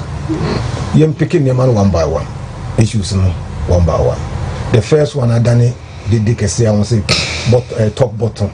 Almost to presidential prime minister and son or the above for but ABS pen. Yeah, ABS pen. 1995-96. I don't know you look for a buyer or Guinness win election 2000. ABS pen. So enya dia ebinsi da. Neke binsi da krana. There is always a first time to everything. And you can't do the same thing over and over again and expect different results. What to Ababako? Oh, we make a senior 160 something seats. Yeah, 69. 69. What could be a SWAT tier by 135? 37. What could be a SWAT tier number 88? They want to go and do the same thing. I said this over Kwasiana is an agony. You want to go and do the same thing. Open say 88, no, about 44. You need to change. And some change must be radical. Must be radical. So there should be a paradigm shift. There's supposed to be a radical change. However, so here NDC as it stands now. Come 2028, either they like it or yes, they will bring a new candidate. The only advantage, incumbency advantage, on one side, The only advantage NPP will have is to elect their presidential candidate early enough so that what Timmy at the nice from I can fast vote here. NDC come on NPP lose elections. NDC lose election 2020 no. The one declares Yera Mama Bekobio will be uncontested from that time of starting the campaign. Every policy, every action via and this MPP government move with Biana, they were able to counter, to bring, and they were able to bring alternatives to the Ghanaian people. And my own party for the Jitum Bebre, and my own party for the Yinati, I say Momoko Tuaba. And if you want to go the other way around, say to Chairman, I'm happy to say Chairman Constituency. Asiedu Constituency. It's all. I want to go so. Hidden area, okay. So now, okay, no, how the violin be here. I would say, Chairman for term of office. I think it's June. No, it should be in May. May. Yeah. It is a one more day no come May. That's Constituency. Regional for the Ebekotambe. Beko June. Ebeko June. National for the Ebekotambe. July. It is whatever. Oh, Chama, we dealing in our so and son was started to trigger the process. It will trigger process now. July, August, now best starting. Ideally, August, I think I'll best start the polling station. Yes, August. NSO started polling station. August next year. Debbie. What time so September? No, on say. Because all time so September. Next year, May. You know, all time so next year, May. All time benefit you took or swab. May. Hey, I'm just a May national audience so to about July. And I'm just saying July and August. What time no so month and a month no just October. As a party for no minimum son of that say me town near your campaign and sign ya to a because your time no soon out to about. And I want to remember your time no soon then I said and I to about do business. Me a time till find 1 month lapse. We are moving what if July. So every the 2026 July. After now back to Sabani be any man so ni niema fracas be bomu nyina on solve ni nyina say obi some yen solve problem party mu nyina wi ansa na yakoyanim on solve sa fracas be ba we mu nyina wi no Oheneba now you are moving toward December and so kwa to presidential unyi presidential na problem e betu solve ni nyina wi meba German party tell my doctor meba ho oti obetu solve problem ni nyina wi unyi presidential ni mwie no unwie no ya ku December that is December next year next so be 2027 na NDC almost settle a young presidential candidate na ni ngina be gina pe ono so no wo advantage incumbency we see entide ne be see and so do more brosa we need to get somebody now maybe chairman the last police station elections mo ye na man to be early January. The nanka meka kakra afa dog ye no say. On the party no ye the constitution and na a party no. Enti no amendments no ye no. Omu amended that portion of the constitution. That a quite pass to aba no. Is not part of the proposals. Until say ye bet because until say John Bodu ba be kind na air trigger ya adwene. Because I was say abano you're too free from Nene Kosro. Ebia Kofo time. That is when Momande Tasun. Yes. That is 4 years. Yeah, no, we in say ye babe discuss what constitution. National Council where ne conversation and be issues and raising. On say almost mukano from CBN, but there's a however. There's a dissenting view. Okay. Young fan say Domukan is okay. Say you were 6 December to build the police station register now. To 31st December no. Say young fan say me call as president and I say me presidential aspirant. Na me share each constituency 3 constituency per day. I will use 92 days to campaign. Say my 4 krana me here 69 days to campaign. The internet, you say ye early flag bearer. we want the person to have enough time. And yes, sir. Yeah. Similarly, Oma Yeyo Musondi must have time to campaign. Baby, I do know. Baby, I do know. Here, Jojo. Muma Yen, like Yen Yesha, you know, we want to bring all the stakeholders on board. Now, Yen discuss it because at the end, you know, NPP wins. A party in Edin Kunim, and your individual Ben Edin Kunim. Okay. And to the best say, Nasaka Akasa, Nakasa Mkayano, Yan Shannon Yan Fapima, a boy na. May I believe, say, ye early conquest number boy, Nase, Yabania, Yanye. Say you delays on Baboya and also Yanye. However, let's look at the integrities. Okay? All right. That's all. So, Dr. Foucault, the last polling station elections was done in December. So, Oheneba, technically, almost 4 years in Sonka, December this year. It wasn't done in December. Around. It wasn't done in December. We have the records here. The Omuyen in Tankra was March. What my friend will be Omuyen. So that is almost a term, March next year.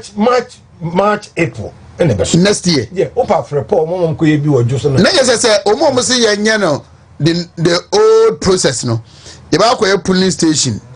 Na yeah, 1 month. We have now. Yeah, polling station. Yeah, constituency. Not less than 4 weeks. Region. And he say because the possibility of the court to say 1 month time of office and so and so. And if say 2 free form there, and then Obachama will be a time as you're gonna say you're 2 free form 2027. Baby, and I'm with me from better. Because this year, yes, no, we are be say, Mammy time. I feel Menyamin call for me, call for me, campaign also. Mammy time. 1 year, no metimia could be also 2 times, and sign your twaba.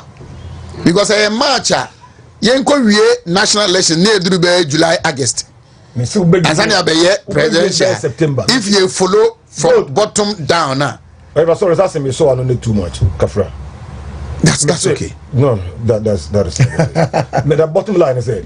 So we winning in September. MP for me and 12 in September. Don't catch you say the after members. I see a core now, so cost from someone to about my. Now I'm just 1 month pa. Mean to me future upon it. Emma da. Yes, a minya 3-4 months answer. 5 months answer. Metinya could be also 2 times. Once a chairman cracker was say, so you're crying 90 something days before you can cross the whole country. So you need 3 days. 3 constituencies a day. You need 92 days. Now, effectiveness, Grana. 3 constituencies a day. Can you come and say in the commercial with my constituencies? Would be free. As on contact. Every bag. Every kuma 3 constituencies with me in 1 day. From Tripoli to Yagabakubori, if I remember, it's about 3 hours. Okay. Wow, look at this. And you know the so the bottom line is, Mamu Yamu abroad. And when I do win, and Mau Bia advantage. Nobody, none of the presidential decision is going to benefit from what they say. Omo Manu lead head on. I have a minimum has in a constituency. MP na olusu ye no ye abon ni na adani dem say I'm in control of the abon okoya onya less than 30%. Yeah. The delegates na who almost na amount for sisika na ewura mu na so pom no ye ni acquire research na I was the forefront of the research team. Okay. Ye ni acquire research no the delegates no say be omo nya dump sa o no omo ndi sika chi bebre sa o di ntina amount for tu omo lusu money influence ye and say Emma, omo abonteno ne ka say mo giska do ntiye meto but omo giska ne de omo dodo na to ma ni papa obetimi awene minu so ati de metro na say I'm with you. Yeah. Good.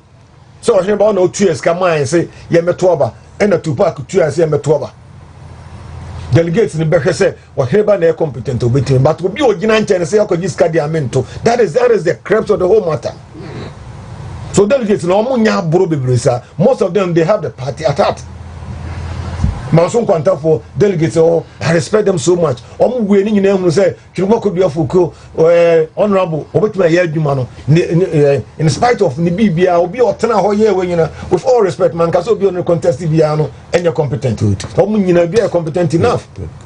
Obia competent enough, Obia very good enough. But who say when the betting do more at this particular time to Obama.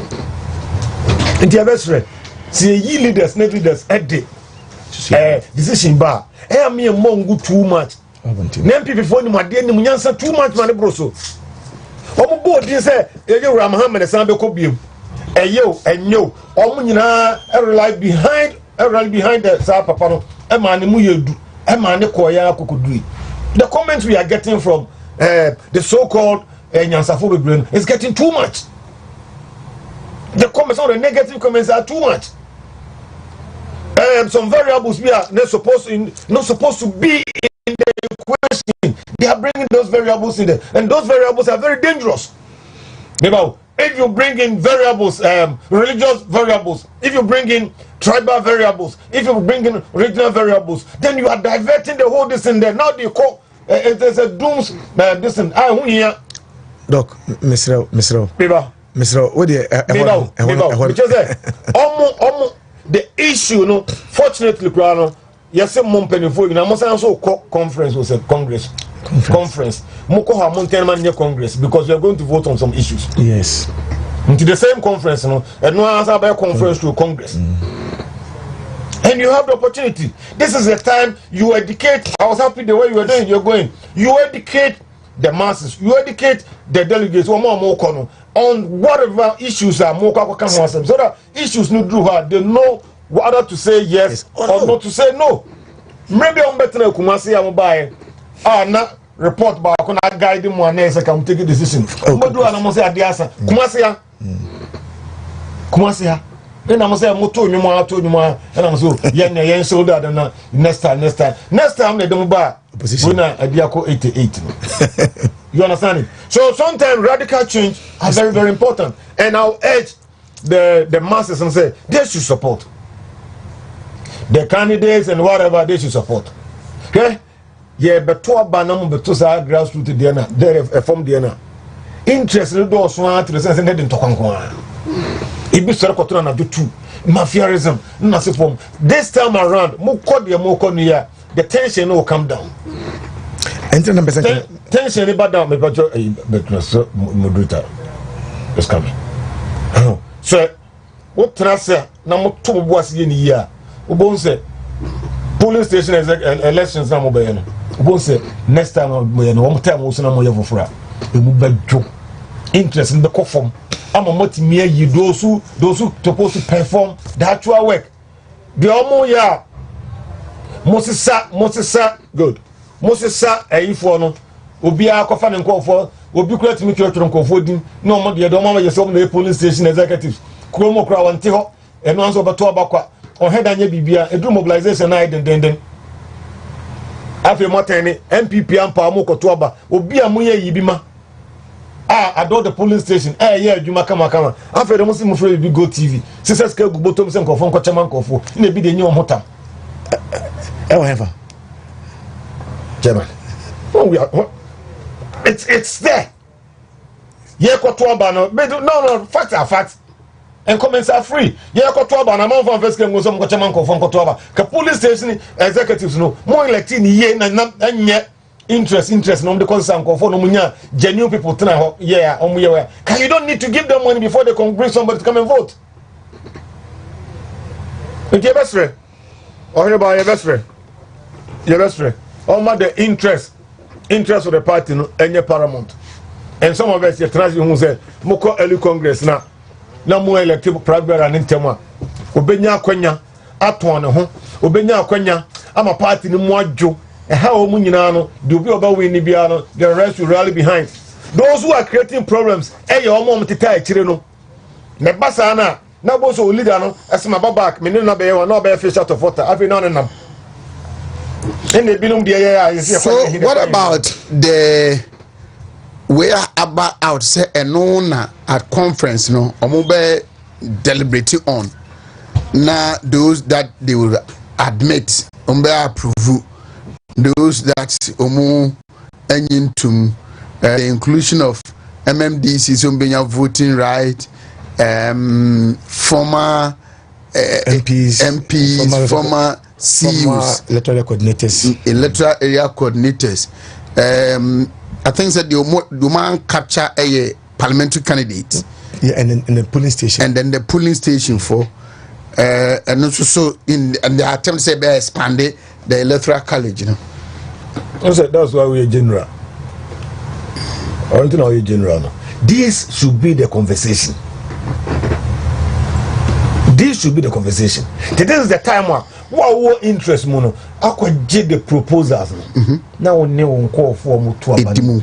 Now tell mu. Now mu di hon komo. Now mu di hon komo. Now mu di hon komo. Into your chairman. This is what said the no. Yeah.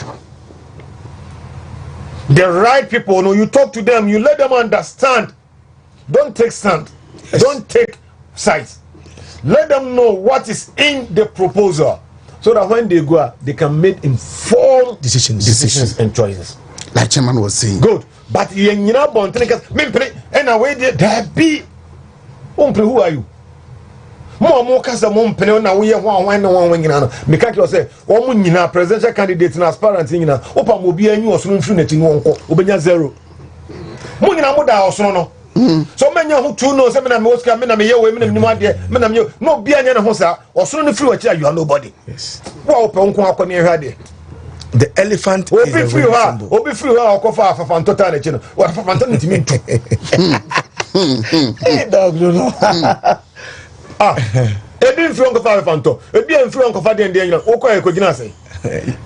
To man who gaga be brave is the elephant no munyina mutano modano. From Osunu ye no Osunu di me, Osunu me and wa me. So they should go munyi me meaning free or me meaning free or me na me munyi free ho. Wonko individual no, wontimi nye party no. Wonko individual wontimi finance party no. Wonko individual wa gwini ntimi bu party no. Wonko individual wa ideas ntimi nye party no. But when all of you come together, and the more son you are son, and the more utimi, kikim now to date, now what they are calling him. The best friend, the proposals about media have gone through most of them.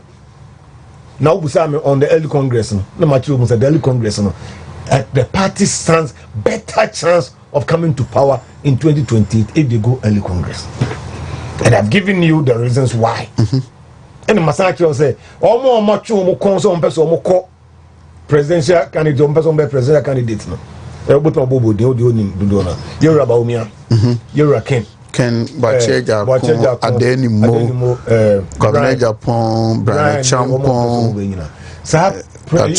method. Don't use method here and put to be ahead of anybody. Really, and put to anybody ahead. Go and do your homework well. Jai kasa tenten na ko kastre nkofo a on besto aba na ne no mon kasa yie they so mo power some they come and vote for you.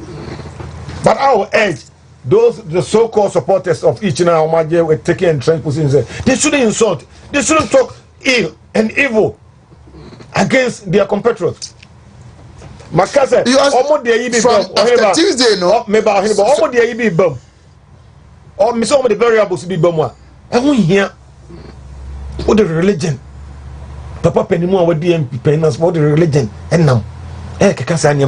Also, Bokonzo go acquire campaigns on Montuabama. Open sort of party nana. Huh? A branch original now, so what me dinner on a decent I win it, pain. What the religion don't want. People just over to Mokonzo go acquire campaign. Come do we don't do that. No. Oh, premise I will say it. That's what we do here. We say it is it. Don't introduce religion. Don't introduce Shabbat. They are dangerous. Introduce variable and bringing Nipani in our boom. That is what you're supposed to introduce. It is our own pay way when you tell the people who candidate know the advantage is a one more amount for Ginaso Tuaba, a boa party, I'm a party napkin for about Tuaba. But men could be weaknesses because of your weakness. You're about your weakness, you're a candidate with weakness, you're a brand with weakness, but build upon their positives. Nagana for and more problem. Almost way the end and they win till dinner chair about my party number power, not party number power. All right. Now, Chairman, you have a task. Yeah, say party no power. na akodi appointees ni se meba opposition na be chairman for ne dia sesane mai e koso a na mo ntman standing of feet because partner yen wo a form mo na mo ne police station for ne letter for no direct touch even before the regional national for crowd. And if what is happening at the top, we say a weekend party now, how are you going to manage it? How are you going to speak to the party leadership, national council for as to what to do so that weekend party before we get a candidate for the next elections? Oheneba medasi yura wakasa yipa na said yini no baby yedri you don't need emotions. Those who are looking for power don't go into emotions. Na Psalm 133 verse 1 or say mo fe fa say enu no be dey e betra bom. Yeah, ye wa kwanya say ye kasa na ye boaboa party na no na ye twedom de ma party no. Ye kasa ye nana mutu sabi nyema ye nyina no ena ema party na jina na say high party no enti no ye nyakonya say ye kasa ana say ye educated party na mestre say ye ma emotions no so nkosoro because yes ya de no o cha akra de a e was say we emotions dey efrim tell be ya obete wase on hwe hu a e wo mu na de o de atiase ohe me buy nsem amaka na e fan do na doc aiden a confirm me akato so because chairman for yeshia no ye nhia to back anybody yeshia say ye begin fini na ya twe de wo benkum de unifa nyina trase de na ye eden e bebo ayin early congress if it's good for the party let's go if it is not good what should we do entino ya be paying so no that was then you be say side economy yes I heard the necessary indicators about the variance na yes I find them emra me no me ka say nyina no how you be promote your party because the elephant is the winning symbol osoro no na ema party din kunim no single individual ne be chairman ono ankasa ni popularity awene ebi ni ho even the most popular candidate yenya wo MPP mu no ono akasa ne strength enti ma win the party for the party but a collective effort of all the other stakeholders boy say the year can say a core presidential elections no and no question should not be our focus now we are building the party me kasa na me dey buy no I am not here to talk about flag bearership position no I'm here to build my party I'm here to educate my party. Enti no once dog buy na say ya adagres kakra and someone you can wo ye conference and I say you meeting no na ye to jama party for who said bia ye we ye mpese obi beba obi na so na wabeka nsema emfa na wabeka say ne yonko sa asem no at your constituency no. So what are you doing? The realities are there, the issues are clear. One, now after National Council we no Momo party mpenifo na me constituency chairman obia asim to baba mo no deliberately people are making it look like say I say ade no it is not even there, it doesn't exist ena obinti yakopeja de aba ebinsi da yenye bi da emwa party no say party na nwene hu kra mpo da. When you do that we hear there a Tony Pebisu trim. And they might be tempted to think that the National Council, we cannot know well and better than the National Council. National Council. And so we are supposed, it is like say, the right thing. So when a decision is taken at that highest level of the party, now Obi in an attempt to rubbish it, he can't say more anymore. The burden comes back to you, constituency chairman. And that is why I'm trying to find out, say, how are you going to handle it? How are you going to manage it? That's it. Oheneba, the Obitsa Monte can be a worker. simple say yan call conference na the decision of the national council no stands and this and na ye wa kwanya say ye be call national conference 19th July ye kwa ensakaye bia wo say ye ho na ye be den ye be no na mbese metwe ya adwene nyina si asem bi so na ye wonta fo mi no ba ko ye friend Jacob ba ko ye friend Esau na Esau papa Isaac no epese ono na oni ho a ohwe akiri ena ne mame a ye friend den Rebecca enso pese Jacob ne hwe akiri politics no baby yeah Rebecca itimi maneuver Emma Jacob ebe the leader okay Jacob ebe leader no odi ahobrase Emma ne nua Esau esambai ebla okọ no fa Laban ho a okwatena ho som ya oba no otie se Esau eba no osomai ne nkoa e de nwan ne niam akosia he received him well me no baby a yedure ho I am telling you ye hear emotions o de obi aka bia ne wom nanso se ye table ho we ka we dentina obi a eche na dwene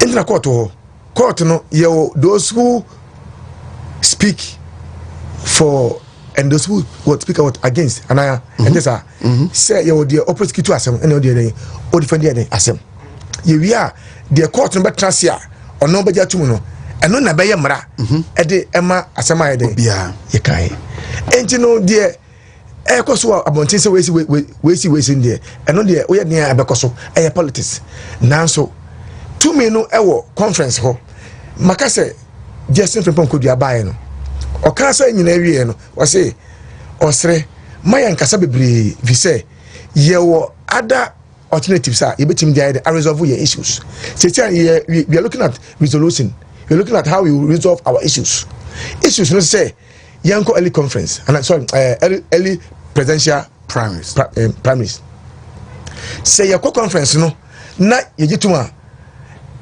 is binding Janyan to manya binding, but do we want to win? And then I had the year. And you know, proposals na abano. Ye wo akonya say we say kinkemu near he. Na constituency bia because we are going to meet. See share the year ya jetum. The nye and also ye and Ephraim. And you know say we say in there. And you be one night na say na do kind opinions are like gnosis.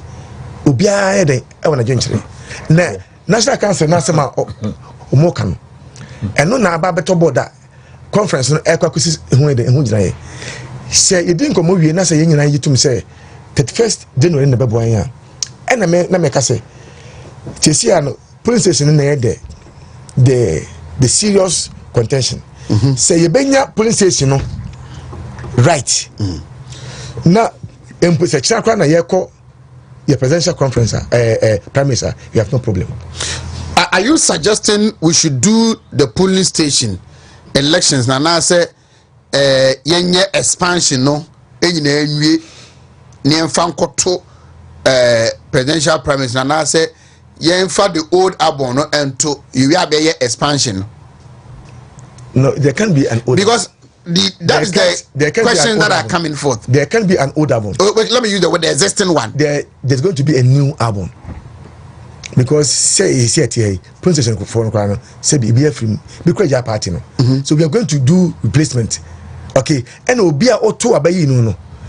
I was say we will place any parkrono to elections. So there will not be fresh police station elections. Tony Jampiami, my secretary mentioned I said the elections were held in February. That is the police station.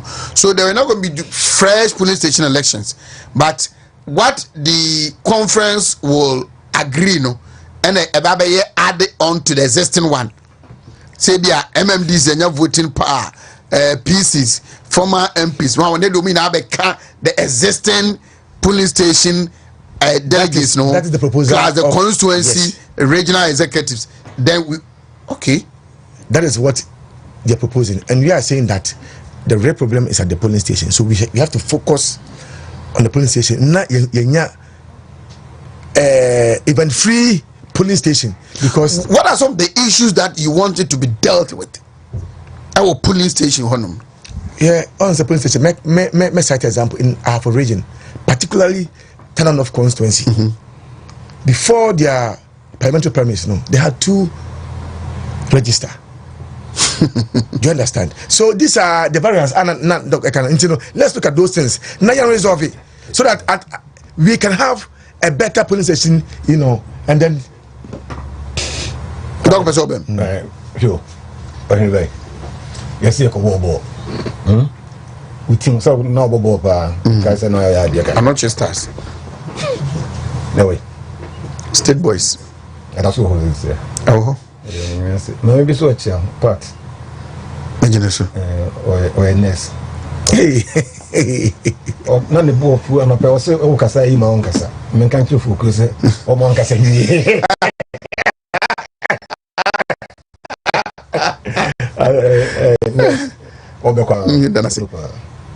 So you a football team. Oh, your football team. I'm 20 something. And you selected 11. And 11 ball. Akobo.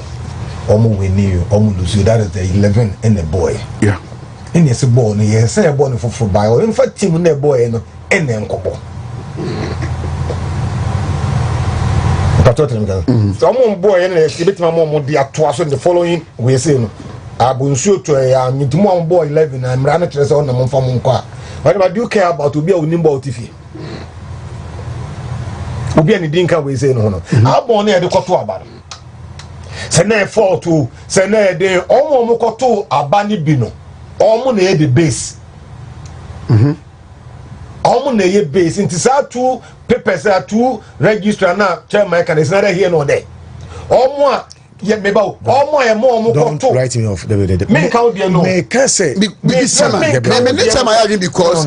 people also think that it was not managed well. And a day agitation name. My example. Don't personify it. Me can say also dear people are not here to argue. No, it's not. No. Me can say BC what enough. Okay. And you know me say I'm not saying maybe you understand. No. Me tell say sign money bino. It's neither here nor there. Obi okoto abani bino. Ni din ba since the voter register say what about constituency abon ni mu no okoto abani bino. Omo ne e ka omo ho asem. Sa problem ane omo dada say senka ku mensa di be mu no obi ni ko shey mu na sefo no. Nya ho na ba resolve sa ni mani nyina. Wo okoto abani bino. Wo na yesesa akoto bio. Say omo ko gratify we ni bi no omo gituma. O na yesesa akoto bio. Ni e fofo from meka ho. Nya fe na o sa akoyi obi di free mu say we kura na kanidin ka ho ene bia ni din ba mu ana say we enye no enye wasem na make o. No, it's not about you. I'm not addressing you. I'm saying say eno ho asem na ye ka. Eno ho asem na ye ka say sa yes polling station ho no e how be ba ho mo di older born and say this na born koto e how be emem e how emem ni say obi onya akonya koto bia no sankofo no can go ahead to go and vote. The records are there.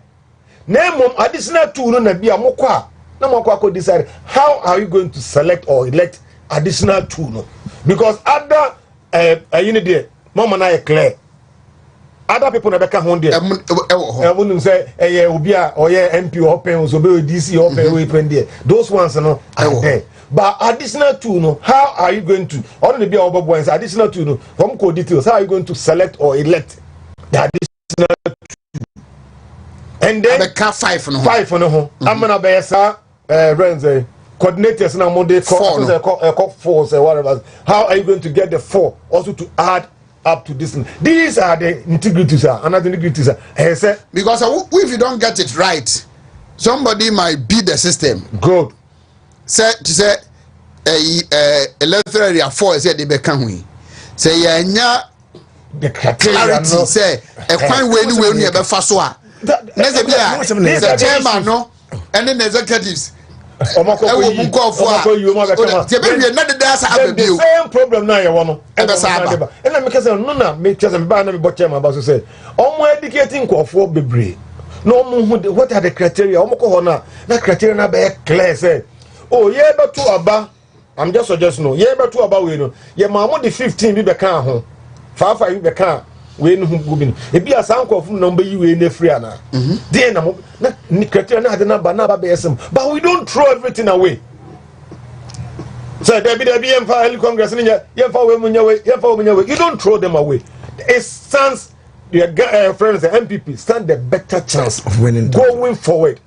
Who had there NDC 4 year we are the omo year who crowd now KBC as certain predators. Also the card to idea you can the exchange rate you can check and yet I don't pay I buy from the this almost every day. I do this and every day, and I know how much I pay. The omo kano petrol motum, and the one can be discussed. Petrol motum, our one country will be as almost 96 pesos. Atuma sana come 1 cedi. Almost 2 cedis. These are the issues. We have the rare issues that we need to clear. This election since time. Now then you focus the leader no because now as we speak, who is the leader of the party? The chairman. The chairman. The chairman knows this here.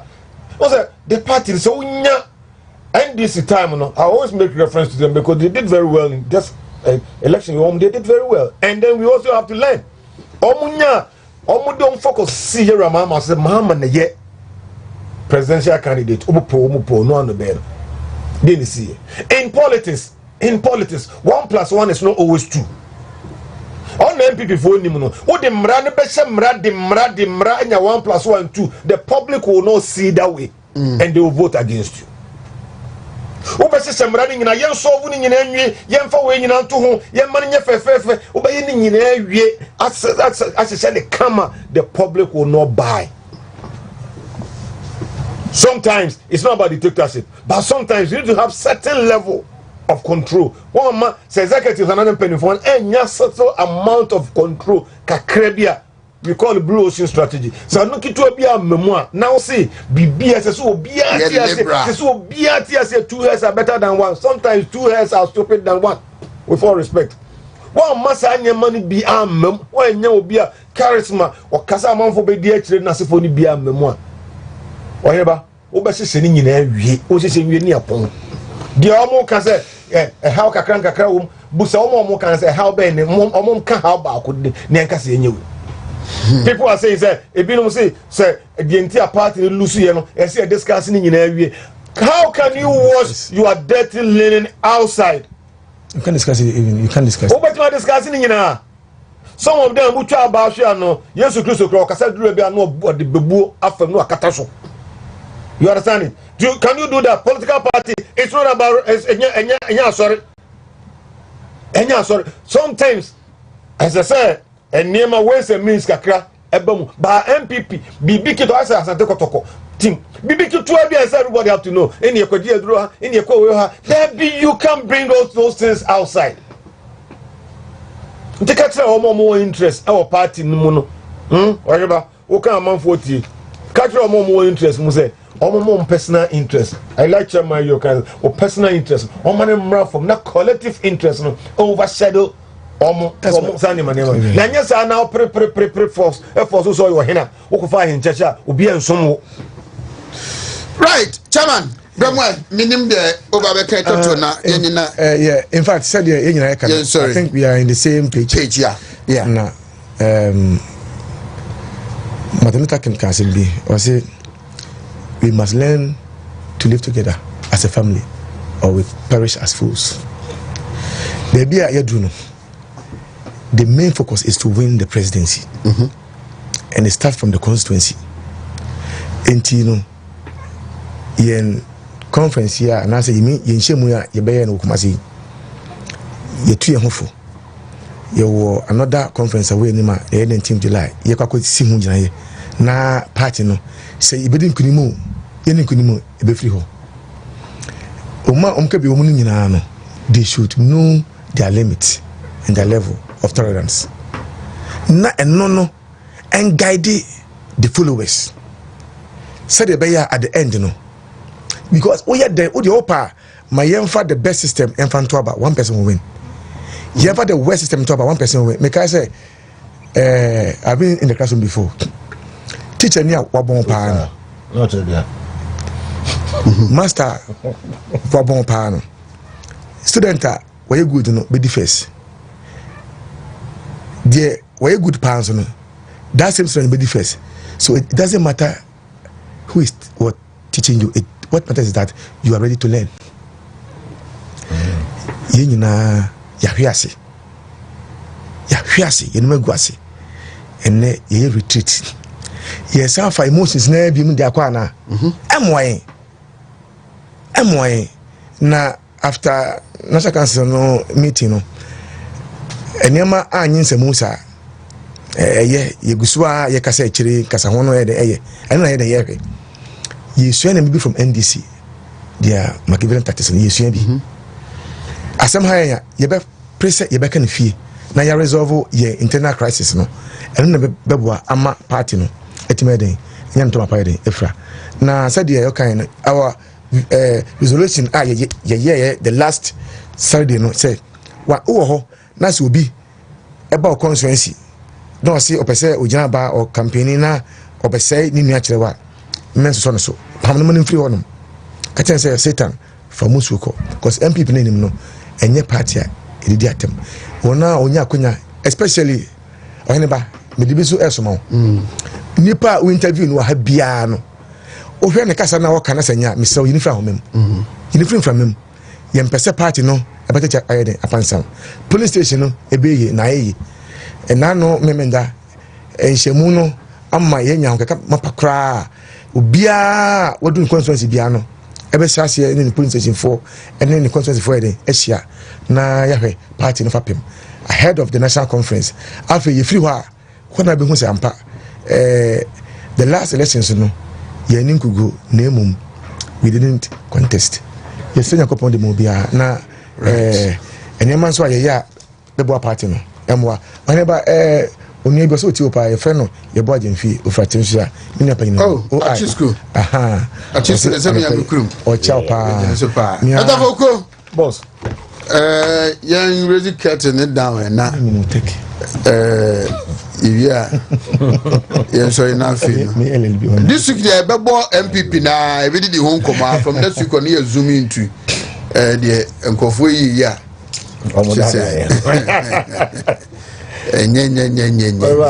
Reverence. Oh, 39 across. That's what you. Dear Drew, we need the best person on the conference congress. The congress is a decision where they have to go to have to decide on certain decisions. Omo to omo dwene party no hokan. Omo try no more educate those who can have the opportunity to go to that congress. Omo betimi akobi no. Ubu ha no nte ho hwe chairman bitini baby. We nim the ekoso ba akokra omo bokobi ni bu okra na ayiwe no documents a wo kan wo hunu bi. Montum boase na mon chirechire ni mu one by one. Congress nso mo kwa na say one day nso a mon school dem no da na mon nyento aso. O se bia ne board they say opposition. Is a man for relegation. Anyway, me know ya you say ye ba kumase no. Sa no mu ye no so time nti ya te committee no nkoye hu adwuma. We ni make us want to be a make akosi. No it was chaired by Afanga Markin. Sa committee no chairman me ba jo una wo ye chairman moto hu asem bio o modwuma no mo ye kosi say. The conference there ba no Kumasi Stadium no. That was 2018. Yeah, they were proposed as I mean Kaiser and MPs look at the bar say former MPs name move voting right. You call Cape Coast. Yen you be extraordinary in Kumasi. If you Cape Coast and na ba Kumasi. Na omba no say time ni ho. Wan hwe ase a unhu nyansa. Enti no omate committee Mafia say man be hunu nyansa be so person mura from cry. Omura from there. And doc ya be some take say ma on can fantra. Wo dey obi anura from party. Mo twini pie. Doc was on the school some bar there be air politics. Obi anura from. Eti e be stress. So far let's say 2 days 3 days is sure. Ne kabebom ebi on bedana o de on pesku da no mo system mo ni Pentecost for the bi no o now no mo to mboase na for the interest of the party no o mo come out of idea ebetimi aboa na so mo besi ho gina ye no o mo to mboase emra constituency emra nkrum kuma ni enchirechiri na dodo no antiase no motiase a ebeboa party but I was so insist say early congress is good ebeboa party no emboa nipa ba ko bia and give obia one step ahead munyina teacher for say tabula rasta ya paper so slate no so say presidency bia ni ho no say ota obi achi hwan for munyina ko relegation eto team na fe no munyina afena munyina mbobo ana condense no ho munyina obi akọ relegation susubribi ni ho munyina afena alaji grusa muti obi akọ munyina afena mbobo intinya afena say king wa advantage ana say Yoruba omi wa advantage ana we were Brian will advance will be in a paper slate no so go and sell yourself well, market yourself well, but anytime you're marketing yourself, market the elephant first before even yourself. Don't go and don't spend the time destroying your competitor, denigrating your people. Rather no tone or sono never whole time or so. The more you broadcast, the more now project was on here now also project to image now walk can say way and a variables be on person with the bum sir how for be a penny more on person with the bum are variables dangerous on film religion tribe nay one a good mind and what baby a party a good see people one good sir variables in the bum the good now here Catherine said you should go and reason well and come back. No, apologize to the penophobic breeze. I am what Dr. Solomon Kwatin Foko, senior lecturer at Kumasi Technical University. On Chama Kozai, a certificate South Constituency Chairman. On the Kazamafu, PR, Emma Caucus no. NPP postman yeah. Man Caucus. Dog there. Mamina imase na mena boshabase. Na mena mama ba mena na say Eugene Precious I still the baby girl afi asone focus me damase once again minia kwaku chamaten cancer keki ane kofinto mo. Thank you so much. You had a fort musumwa the last 25 or so days, you know. And yensu yaba beto as maybe amu yebedru ye no and yebe so media to aso e de akwa I Wontumi 101.3 awo asoko kumase and Wontumi TV me sorry ama Fancy Di Maria and the team ni nyina and so the biggest mid-morning sports work room hanum me nyina no and so e de abram nyame adma e china yebeba na makacho msa na watwi de yakwa abase wonti no nkaka ka ebe ne boko sa aba next week ikono ye speed pa anoba den gidi